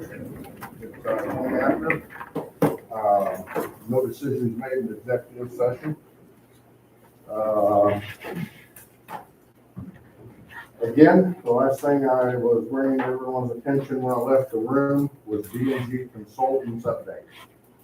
Okay, so, it's posted in front of you. Any questions? Okay, no question. Let's move on to wastewater project. Dan and Richard. Dan, got an update? Yeah, I talked to Wes, about an hour before I came to the meeting. The drawings are, complete, they're just crossing the T's and dotting the I's now to, submit to, DOT. And, they'll be submitted within a week or, 2 weeks of max. Was that, I asked, was it by phone call?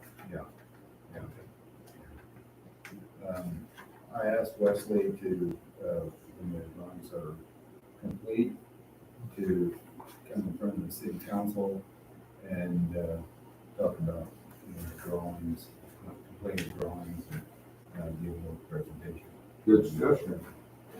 Which will be probably the next meeting, Next month or the second meeting of this month? either one. Okay.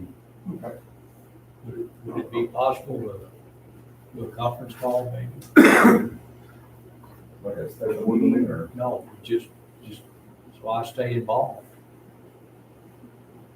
Yeah, well, I'll need, he's been working on the, drawings. for- Well, I mean, when you call him, can I be part of that? Yeah.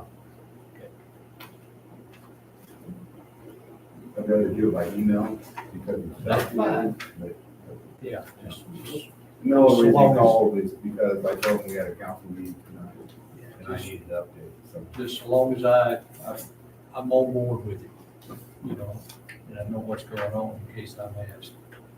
Could you ask, Wes to submit an update in writing form so that Mindy can put it in the Dropbox for the council before the meeting? I mean, I know sometimes I didn't get with Jason until Thursday, so we were lucky that Karen got this one, what she did, but sometimes this information comes in last minute, we don't get a chance to do it, but. And I did tell him to send me an email update, but he said he got busy. That happens. That happens. Okay, any more questions? Wastewater project. Discussion. Okay, move on to City Hall. Oh, this is good conversation we need to have. Some things, Joey was here tonight, he presented to us objectives, opportunities, ability. What are the possibilities? I think he was able to put this council's mind at rest for those council who thought we were going to use infrastructure funds, to build City Hall. And, as council indicates, they would like to see that infrastructure money stay with the infrastructure. And if we want to pay for anything, it would work within that project. However, other cities do it. Richard had brought it up that he was up at the university when one section of the university actually leased another section of the university from that department. I mean, it's so fine and defined that we borrow and we work with other people that we negotiate from within. That's not uncommon for other cities to use infrastructure funds to pay for city halls. Joey made it perfectly clear when he showed us the ability that we could do that without that.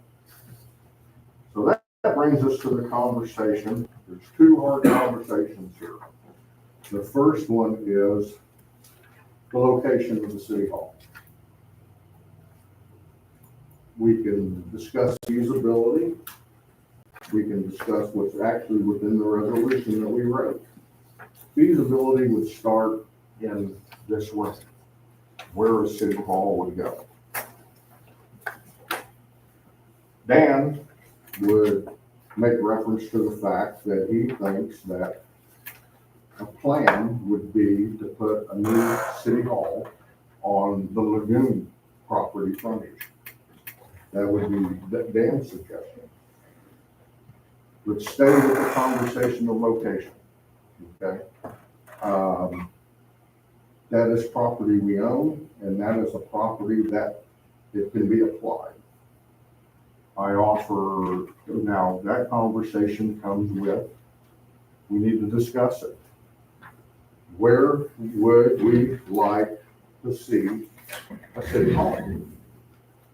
Before I start getting your opinion, I want to give you the opinion of city employees, okay? We have one employee that would find that the lagoon land is not a bad location. I have another one who indicates that next to the fire station is a good location. We would have another one that would say that they're not opposed to the current location. Okay, and I would have a last who would say that they're not opposed to this location or the lagoon location. So, based on the people who actually are going to be sitting in this building, I just gave you the opinion of those people. With that, this council needs to decide before we move forward with the resolution of the city hall, we need to decide where this location needs to be so that everybody that's on this committee and on the city council can move the same direction with what we're trying to accomplish. Right now, we're not showing any success when John thinks it should be across the street and Michael thinks it should be behind the street. We all have to conclude to that location and agree to it. This is the first step this is our second step of feasibility. The first step was Joey. Joey McKinley came into this room and gave us the feasibility of affordability. We shouldn't use affordability. The ability to finance. Okay. Affordability has to do with what the public's thinking right now. So with that, let's have that discussion. Let me tell you why I think the location of the proposed commercial area that we're going to develop would be a good idea. For one, big building. You drive into town, you see the city hall. Right now, a lot of people don't know where the city hall is at, besides the tilted green sign on the street. And infrastructure, all the infrastructure is there, water is across the street. Electricity, we have the sewer, we're putting in new lagoons, it's close to that. So we have that too. Plus it would be a anchoring building for that commercial area that we want to market. The city will be marketing, and maybe we could use part of that money to pay for the city hall. So we have to decide to lease or sell any of that money. So. And then I heard Joey mention the fact that by building a city hall, that we could possibly turn that into a recoverable asset. We could always sell it short term, build another city hall kind of thing. So, or lease, or however the case may be. There's also drainage, that area on top of the hill where it slopes both ways. You don't have the problem with drainage like next to the fire station where, everybody knows that all that water drains down there, and it's, sometimes it's a problem.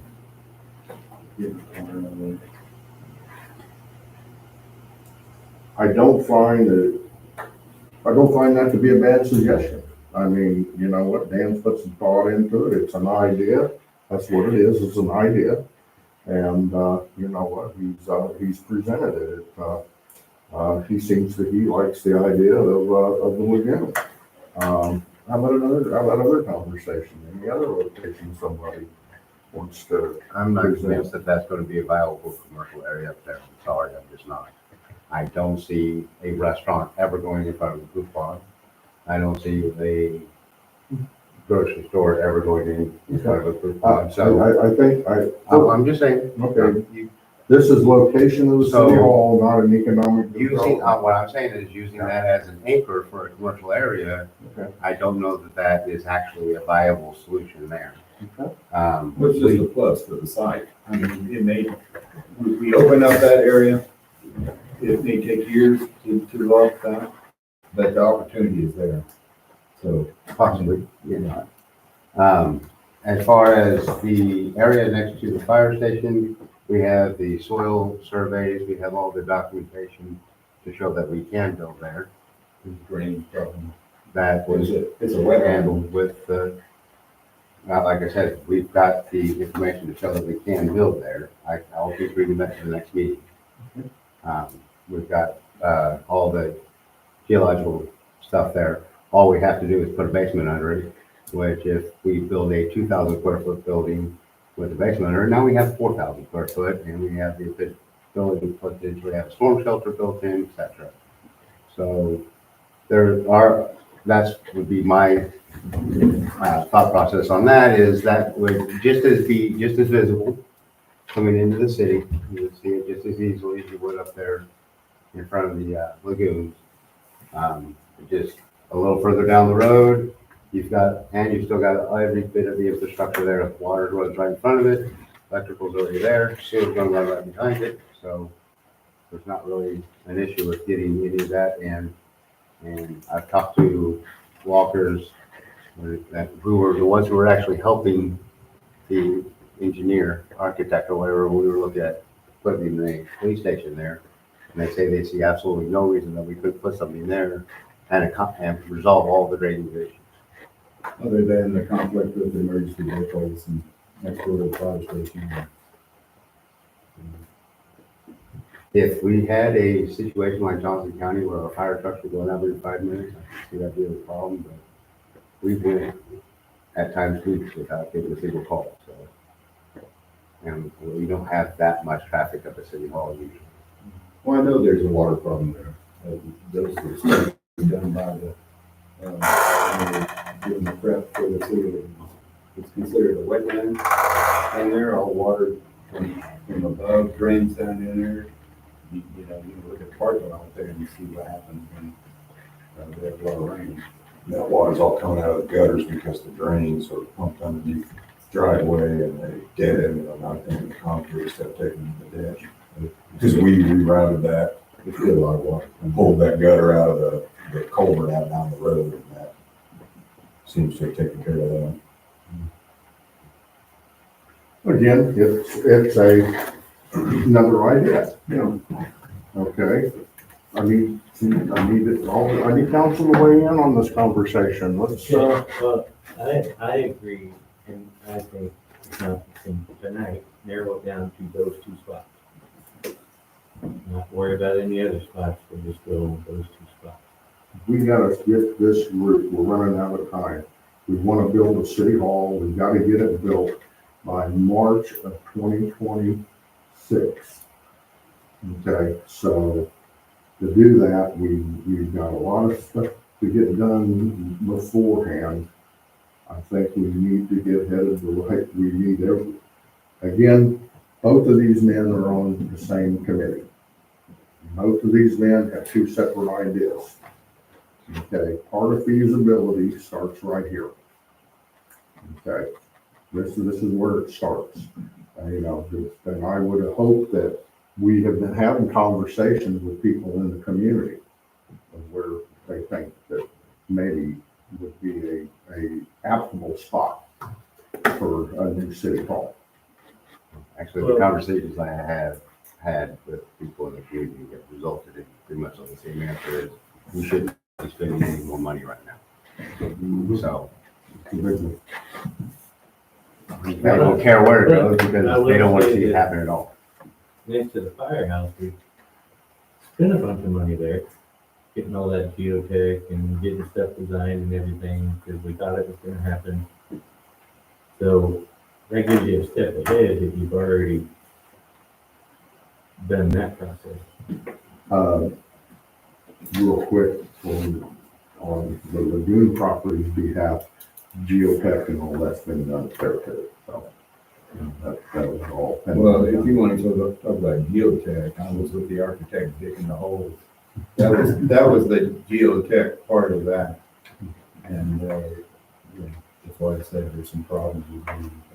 And again, you know what, as we agree or we disagree, but whatever decisions we make, we can start consulting those or having conversations about those very topics. And that may be a question Okay. for the engineer, whoever we choose to do the work, the design work. You know, maybe we give them more option. Maybe they have insight they could recommend. All right, so I've got the lagoon, I've got fire station, I've got, let's, leave it at the meeting, that it would be either the lagoon or the fire station. Michael, do you have any input? Whichever one's cheaper. Whichever one's cheaper. Michael's into the one that's cheaper. I don't know if there's a way to tell which one to be cheaper or not. How many departments do we have? We're not talking about budget yet, so we're talking about. No, I said how many departments do we have? Actually, How many skid sheds do we need for one thing? okay, For an electricity to them. I agree with Michael and, I agree with Robert and keep it cheap and fire station B makes sense. Keep all your partners together. okay. Well, what I'd like to do at this particular point in time is I would like to task this committee to work together and conclude, which would probably be in question form to, experienced contractors or maybe an architect as to what the financial accountability to one or the other decision. Not that I don't agree with you, my thing with this community is everything is subject to runoff around here, you know, so, I mean, it's just amazing the amount of runoff that we have that comes off the 600 acres that are directed immediately into our homes. That's about the average, about 670 some acres that immediately just goes to us. So those are conversations and those are issues. So we've kind of barreled it down to 2 locations. I would like for this committee to try to help us get to the next crossroad of this decision, if you would be, please. Again, with information, we can make the next step forward. A little bit more information with this. Dan, Robert, I appreciate all the work that's went into this because we work hard. You know, time's been spent on it. Any more conversations? We're down to 2 locations, agreed? Okay. Let's move to the next topic, and this has to do with budget, and it has to do with what we think that cost should be. The community, like I told Joey, they're a little startled right now with the cost of things, with increased taxes, with our own changes that affected the mill levy.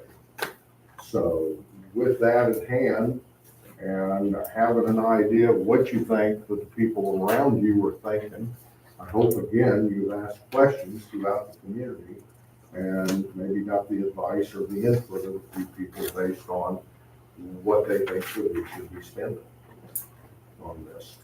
And what is our idea on that spending limit? Again, we talked about a resolution. 2 things that should have been in that resolution before we ever wrote it was location and cost. Okay, so, you know, what are we going to, and I want to say, I'm trying to look what that resolution was. I could look it up, and I think it was like 126 or something of that nature.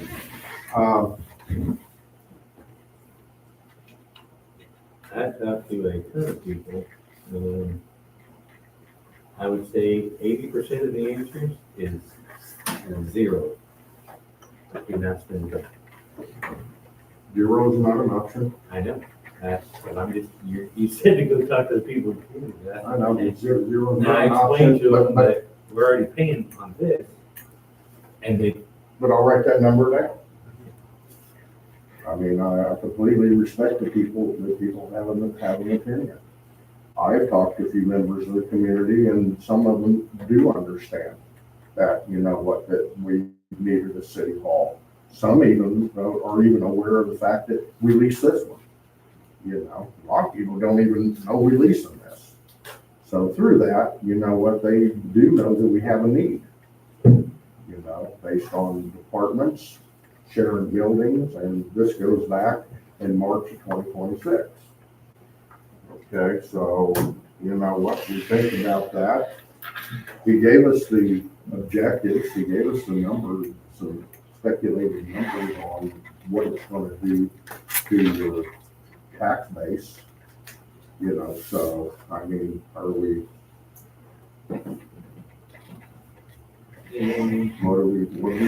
thinking, guys? I can, These are hard I hard concur with- decisions. I mean, I'm getting the same basic answer as John. but And once I explain explain to them that we are leasing it, this, then the answer becomes whatever you can do without raising my taxes. So, I tell them we pay $16.20 a month, and they say, well, there's your budget.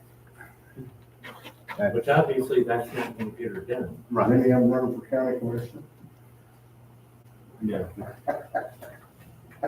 20 skids yet. Neutral budget, and all that, I mean, Obviously, it's not gonna work to stay at that, but we have to. but that tells me that they want to spend as very little as possible, that we should Of not. course they do, everybody wants that. That should be a goal, to spend the least money on this project but yet fulfill the needs of the city. And that tells me that if we were looking at this data provided by Joey today, that we're gonna get the lowest one cent. Because that gets us closest to what we're currently spending without doing much. But that may not fulfill the needs of the city as far as space goes. And that's why the the work by the engineer is important, to know what the needs of the city are and what kind of square footage that we actually need. And then you set a budget, because you know the square footage, you know the needs of the city, and we should offer sustainability to the project. Example being, if we spend $1 million, this was a 30-year decision for the city. If we spend $250,000, that is a 10-year decision for the city. Leaving room to add on. If we spend $380,000, what is that projection? and that's one of the So options if that we're, the engineer will give us too. Joey was perfectly clear that 30 years would probably be the maximum that we would probably be able to negotiate into a general obligation bond. That means the building has to last 30 years, right? Either that. Like Joey said, there are maintenance costs and So, and again, that's hard to project that far out for anyone, and to try to project for our growth. Well, and all these numbers are based on the current number of population, current number of houses, and current pricing. I don't see the numbers of houses going down. I don't see the pricing going down right now. And I don't see the population going down. So, 10 years from now, we can potentially be looking at doing a refinance and an expansion or whatever else without really having a huge effect on the tax. So if you think smaller, you want to make room for growth. You see, so, again, let's have this conversation of a projected plan. You as a council, how far out would you like to be able to go? Here's my concept on the lagoons. Once these lagoons get put in, you know what? I've helped substantiate this community for the next 40 years. The work that we've done in these chairs is going to benefit this community for the next 40 years. Data's provided that information to us. Okay, with the money we're spending and the grant that we got.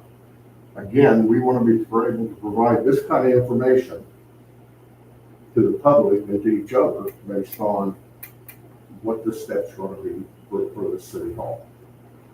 So again, we've had conversations, but I don't see no numbers rolling off the income here. Dan, your perspective of building a city hall up at the lagoon, you're thinking we were going to spend, what was the amount of money you were going to toss it around? I did a little research on the square footage, what we needed. And applied to office space here, we need about 38 to 4,200 square feet. And today's market value for construction is about $250 to $300 a square foot. Okay. For commercial application. How big is this building? It's bigger than the one that I think we're gonna, well, maybe. I was trying to remember that. Yeah, it was, I thought it was just over 2,000, Yeah, I know they can hear. or yeah, just under 2,000. so, So, I think it's more than that. So what do we need? Actually, I we're, mean, how many offices we gonna, are we gonna put water and sewer in there? Pretty much. actually, that's exactly the conversation. The conversation is, yes, that will be. We'll be running a sewer infrastructure out of this building. We'll be running a water infrastructure out of this building. We got our clerk, we got water, we got sewer, we got our buildings and codes people. Corey being in office? No, courthouse. No, but some areas. I mean, but realistically, how many offices do you need? What kind of space do you need? I'll send you that. I thought I sent you that outline in the email. I didn't? No. Oh, maybe probably. I sent Robert that. Square footage outline. I mean, that, in the conversations I've had with city employees, they don't feel that they need 12 by 20 offices and things like that. And they don't. And they do. So only a few do, like Jenny, for example, where she serves the public, she'll have a window and a bigger office because she has more records and things like that. What I'd like the committee to also to do is, if you would please, I would like you to send your diagrams to Mindy, so that Mindy can share amongst myself, the council. Be sure to copy Jamie, and let's share that square footage thought, and let's give every council member an opportunity to input. Okay. The thought was that once we choose an engineer architect, that they would sit down with employees and talk to them and see exactly what the office space that they needed. And, well, I mean, my question's simple. How many offices do you need? I would say 10 or 12. Why do we need to more than double the office space? I think in square footage we had, No. I'm not talking about square footage. I'm You're just saying talking how many about offices. You're 6 in here, you're saying double. I'm saying code guy needs an office. There's gonna be another code guy coming in who will need an office. Then there's Jenny, who needs an office. if you think about it, we need a courtroom area. We need a council area. We need an executive meeting area. Like we go out of the council area to have You a got the private mayor. mayor, So there's a lot of things to consider. you got Good the. conversation. We've never had this conversation, council. I mean, we've taken a lot of things for granted here. You know, so we need to have these conversations, and we need, at the same time as you're sharing them with the council, you know, maybe share them with, the city employees and kind of get an extra thought to that. I'm not even gonna attempt to give you my ideas on it, but I know I sat down and my square footage is different. My office size was different. My amount of offices were different, and what I thought the city needs and conversations I had with employees were a little bit different. So, Yeah, and that's why we have a feasibility study Well, to begin. I would suggest start the feasibility study with the people that's gonna use the building and the offices. What do you need? Well, that's what I said, the engineer would sit down with those people, the employees, and, When I hear feasibility, I think about dollars. well, when you put it in a resolution, that's exactly what it means. Yeah. So, but that is still a conversation that we have to have, and here is the, here's the hiccup. How much do you say? Well, 506. So that puts me back in the six. Oh, well. I mean, I think they're going short of a deal plan. Okay.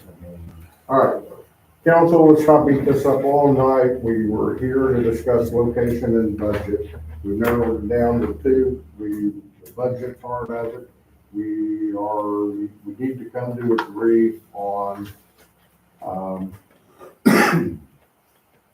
size, amount, stuff like that. And then we, you know what, again, I remind everybody, as we're trying to get this done, she's getting ready to go to the county with budget discussions.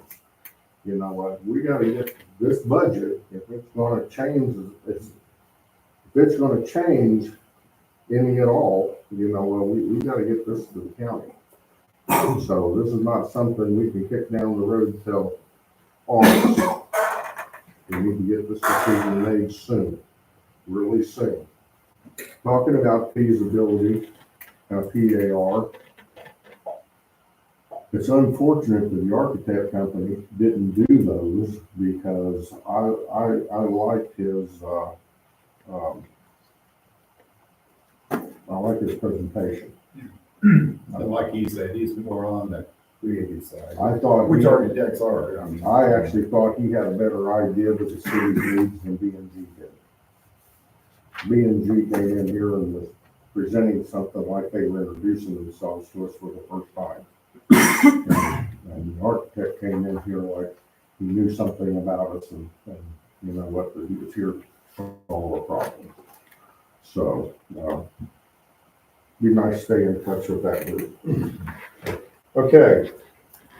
Last time, anything need to be added to City Hall? Very good.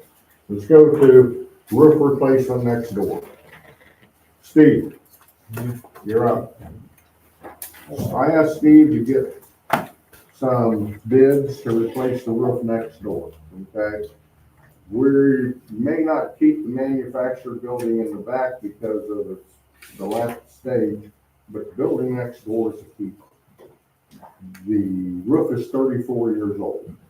We need a new roof on it. We need to consider the application of a new roof. Steve has got the bids for it. I believe you all have copies of the estimates. I believe so, certainly. And I was able to meet with 4 different contractors. And by the way, the 4 contractors I met with are licensed and insured here in Valley. I think that was a plus there. In my opinion, the best estimate we have is from JC Custom Services. 3 out of 4 of the bids, we recommend that we actually replace it, but not recoat it.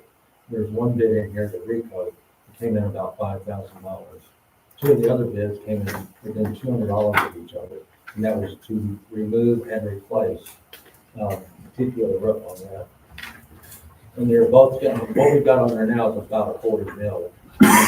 Average lifespan of the TPO roof is anywhere from 20 to 25 years. We've had this one here for 34 years on this roof here. So the 2 bids came in close together within $200, I think is the way to go. We had one estimate come in at over $20,000. I can't see the justification. You know why there's such a disparity between the costs, 20,000, 4,000? Well, I understand the 5,000 just to recoat it. Yeah, just. The problem to recoat it is, their method is they pressure wash the roof, it's got to go through a drying period. And to get it prepped, with a primer to apply the new one. I would, just personal experience, I would probably stay away from that because more than likely the underlayment. Oh, yeah, that's, Cracked and Once you just. I said, the three of them came in really recommended hard dollars. Actually, the bid that he is, in favor of, they're going to taper the roof course. So they're gonna actually take the low spots and they're gonna taper them out so that they run to either the drains or the scuppers, whatever that may be. So this bid that lands in the middle, they're offering to taper it.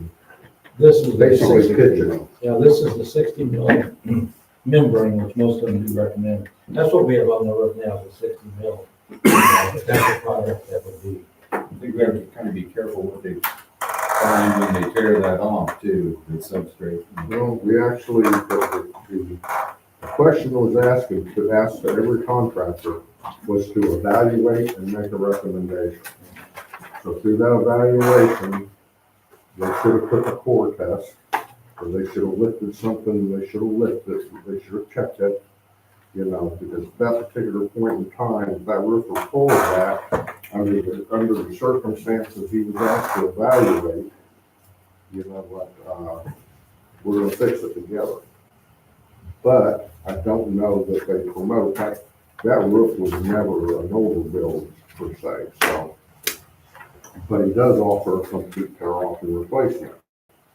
Correct, Steve? That's correct. So if there's any substrate under it, it's gonna get removed. And one thing good with the JC Custom Services, they offer a 20-year GAF manufacturer warranty on the membrane, and the company offered a 10-year workmanship warranty on their work.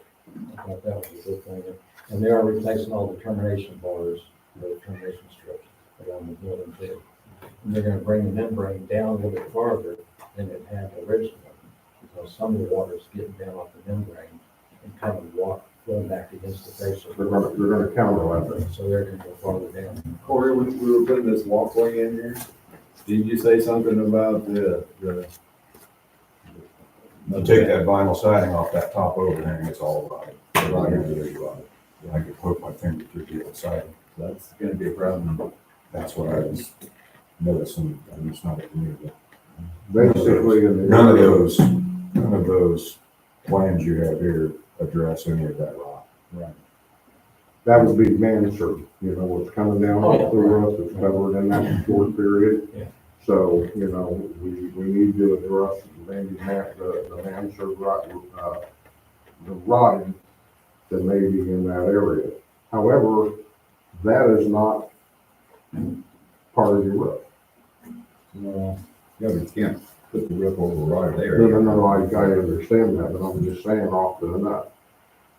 Steve, I thought we might be ready to move with this, but we do need to address with them, you know, any rotted, perimeter areas, you know, how are we gonna address that? And the bad part about that is you really can't tell until you get the roof up. Yeah, it's a very difficult. one Or to build. unless you do more core samples, so. You know, I think what might be applicable is, to ask them to offer a repair per foot cost.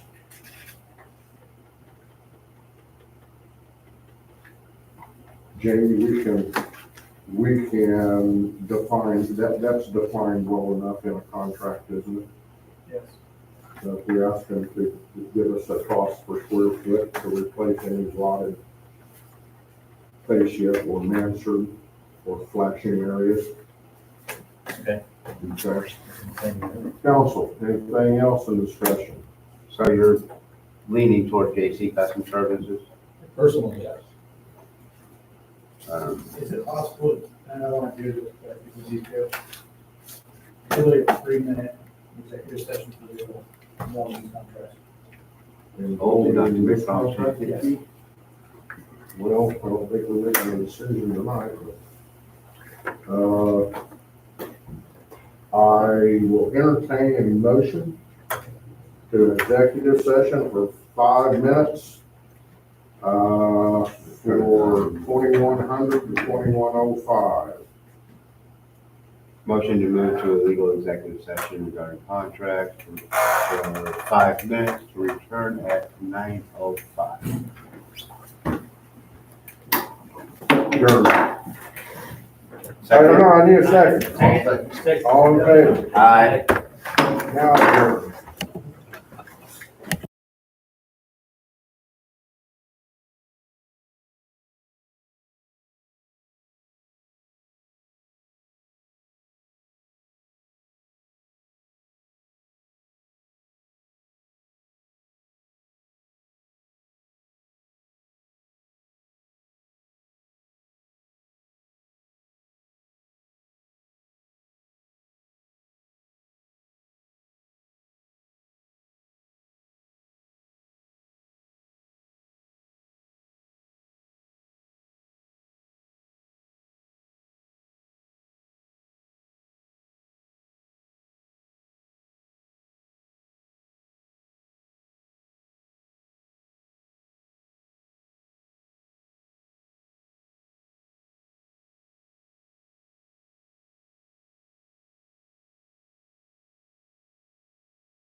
Item 905, let's adjourn the meeting, no action taken.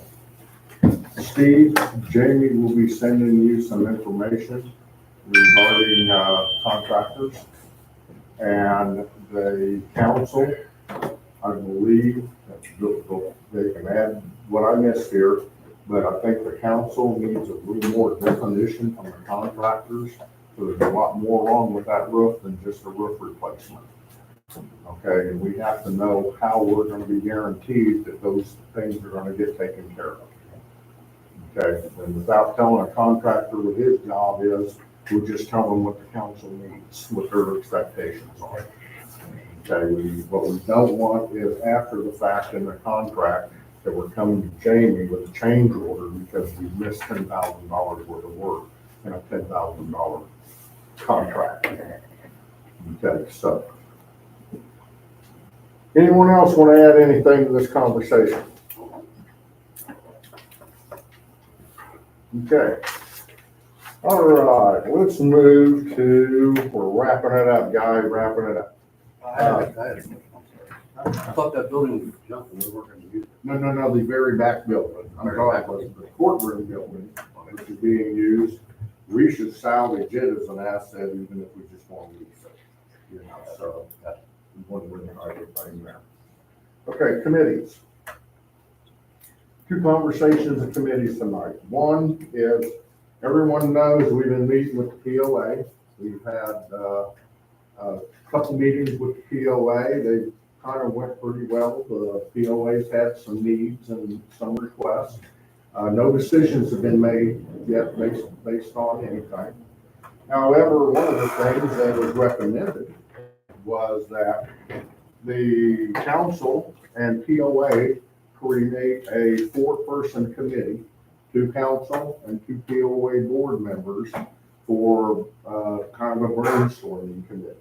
This group can meet, have conversations and have discussions, and maybe we can curb some of the conversations and we can assist one another. You know, we can actually get in the assist game and we can help one another with a few things through the conversations that are going to start with this group. With this committee, all the policies that applies to a committee in our city still stand. You know what, there'll be a chair, a vice chair. The committee is allowed to meet, have conversations. You're not allowed to make decisions and you're not allowed to spend money. Okay, unless again, we make those altercations in a resolution and we give that authority. I don't know that we need to write a resolution for every committee that we have. Okay, that kind of ties you to exact things. It doesn't give you a lot of room to work. Okay, it ties you to what's in that resolution.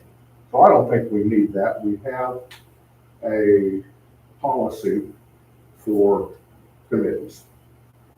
With that, I need 2 council to volunteer. I'll volunteer. Okay, we got Michael, I'll be the other one. we got Michael, and we got Richard. Okay. Are 2 members that the council, these volunteers from the council. At this particular point in time, the POA was going to recommend 2 people. Mindy, would you reach out to the POA? Let Pam know that 2 council has volunteered to be on this brainstorming committee, and that if she'll provide the 2 names, you can put them all in touch with one another. It is the responsibility of this committee to report to the council. It's also the responsibility of this committee to bring things to my attention, you know, through the process of reporting to the council. So, and city manager. So, any questions? Okay, we got that done. We have Economic Development Committee on the agenda for tonight. The question for the council is, are we ready, and is an Economic Development Committee a part of our cities? Is it something we want to get into the process? Economic development assists cities in many occasions. It gives us opportunities. It gives us financial opportunities, you know, and it does things like, well, let's say what Joey presented actually came true. We build a big city hall up there and we lease out half of the building. Those proceeds go for the payment of the water project. Those are the kind of things economic development can assist us with, along are there other properties of value in the area that we should maybe consider for future economic development? We're running out of property in the area, don't get me wrong, but there are still some properties in the area. So the conversation I want to ask, this is the first conversation the council's had. So I want you to be thinking about economic development for our community, and I want you to be thinking of how it would benefit our community. And if we choose to proceed forward with this, how would we like to see it?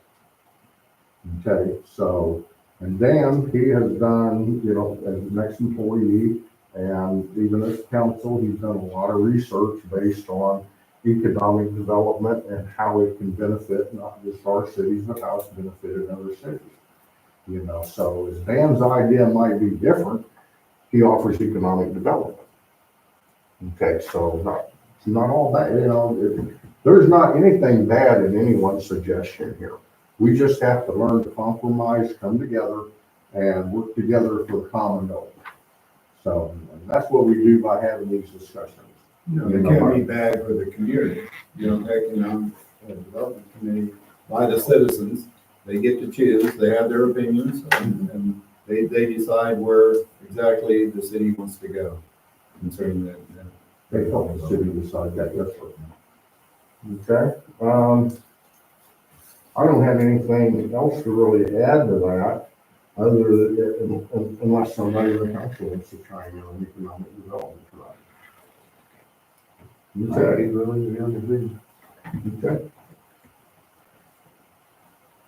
New business, does anybody have any new business? I do.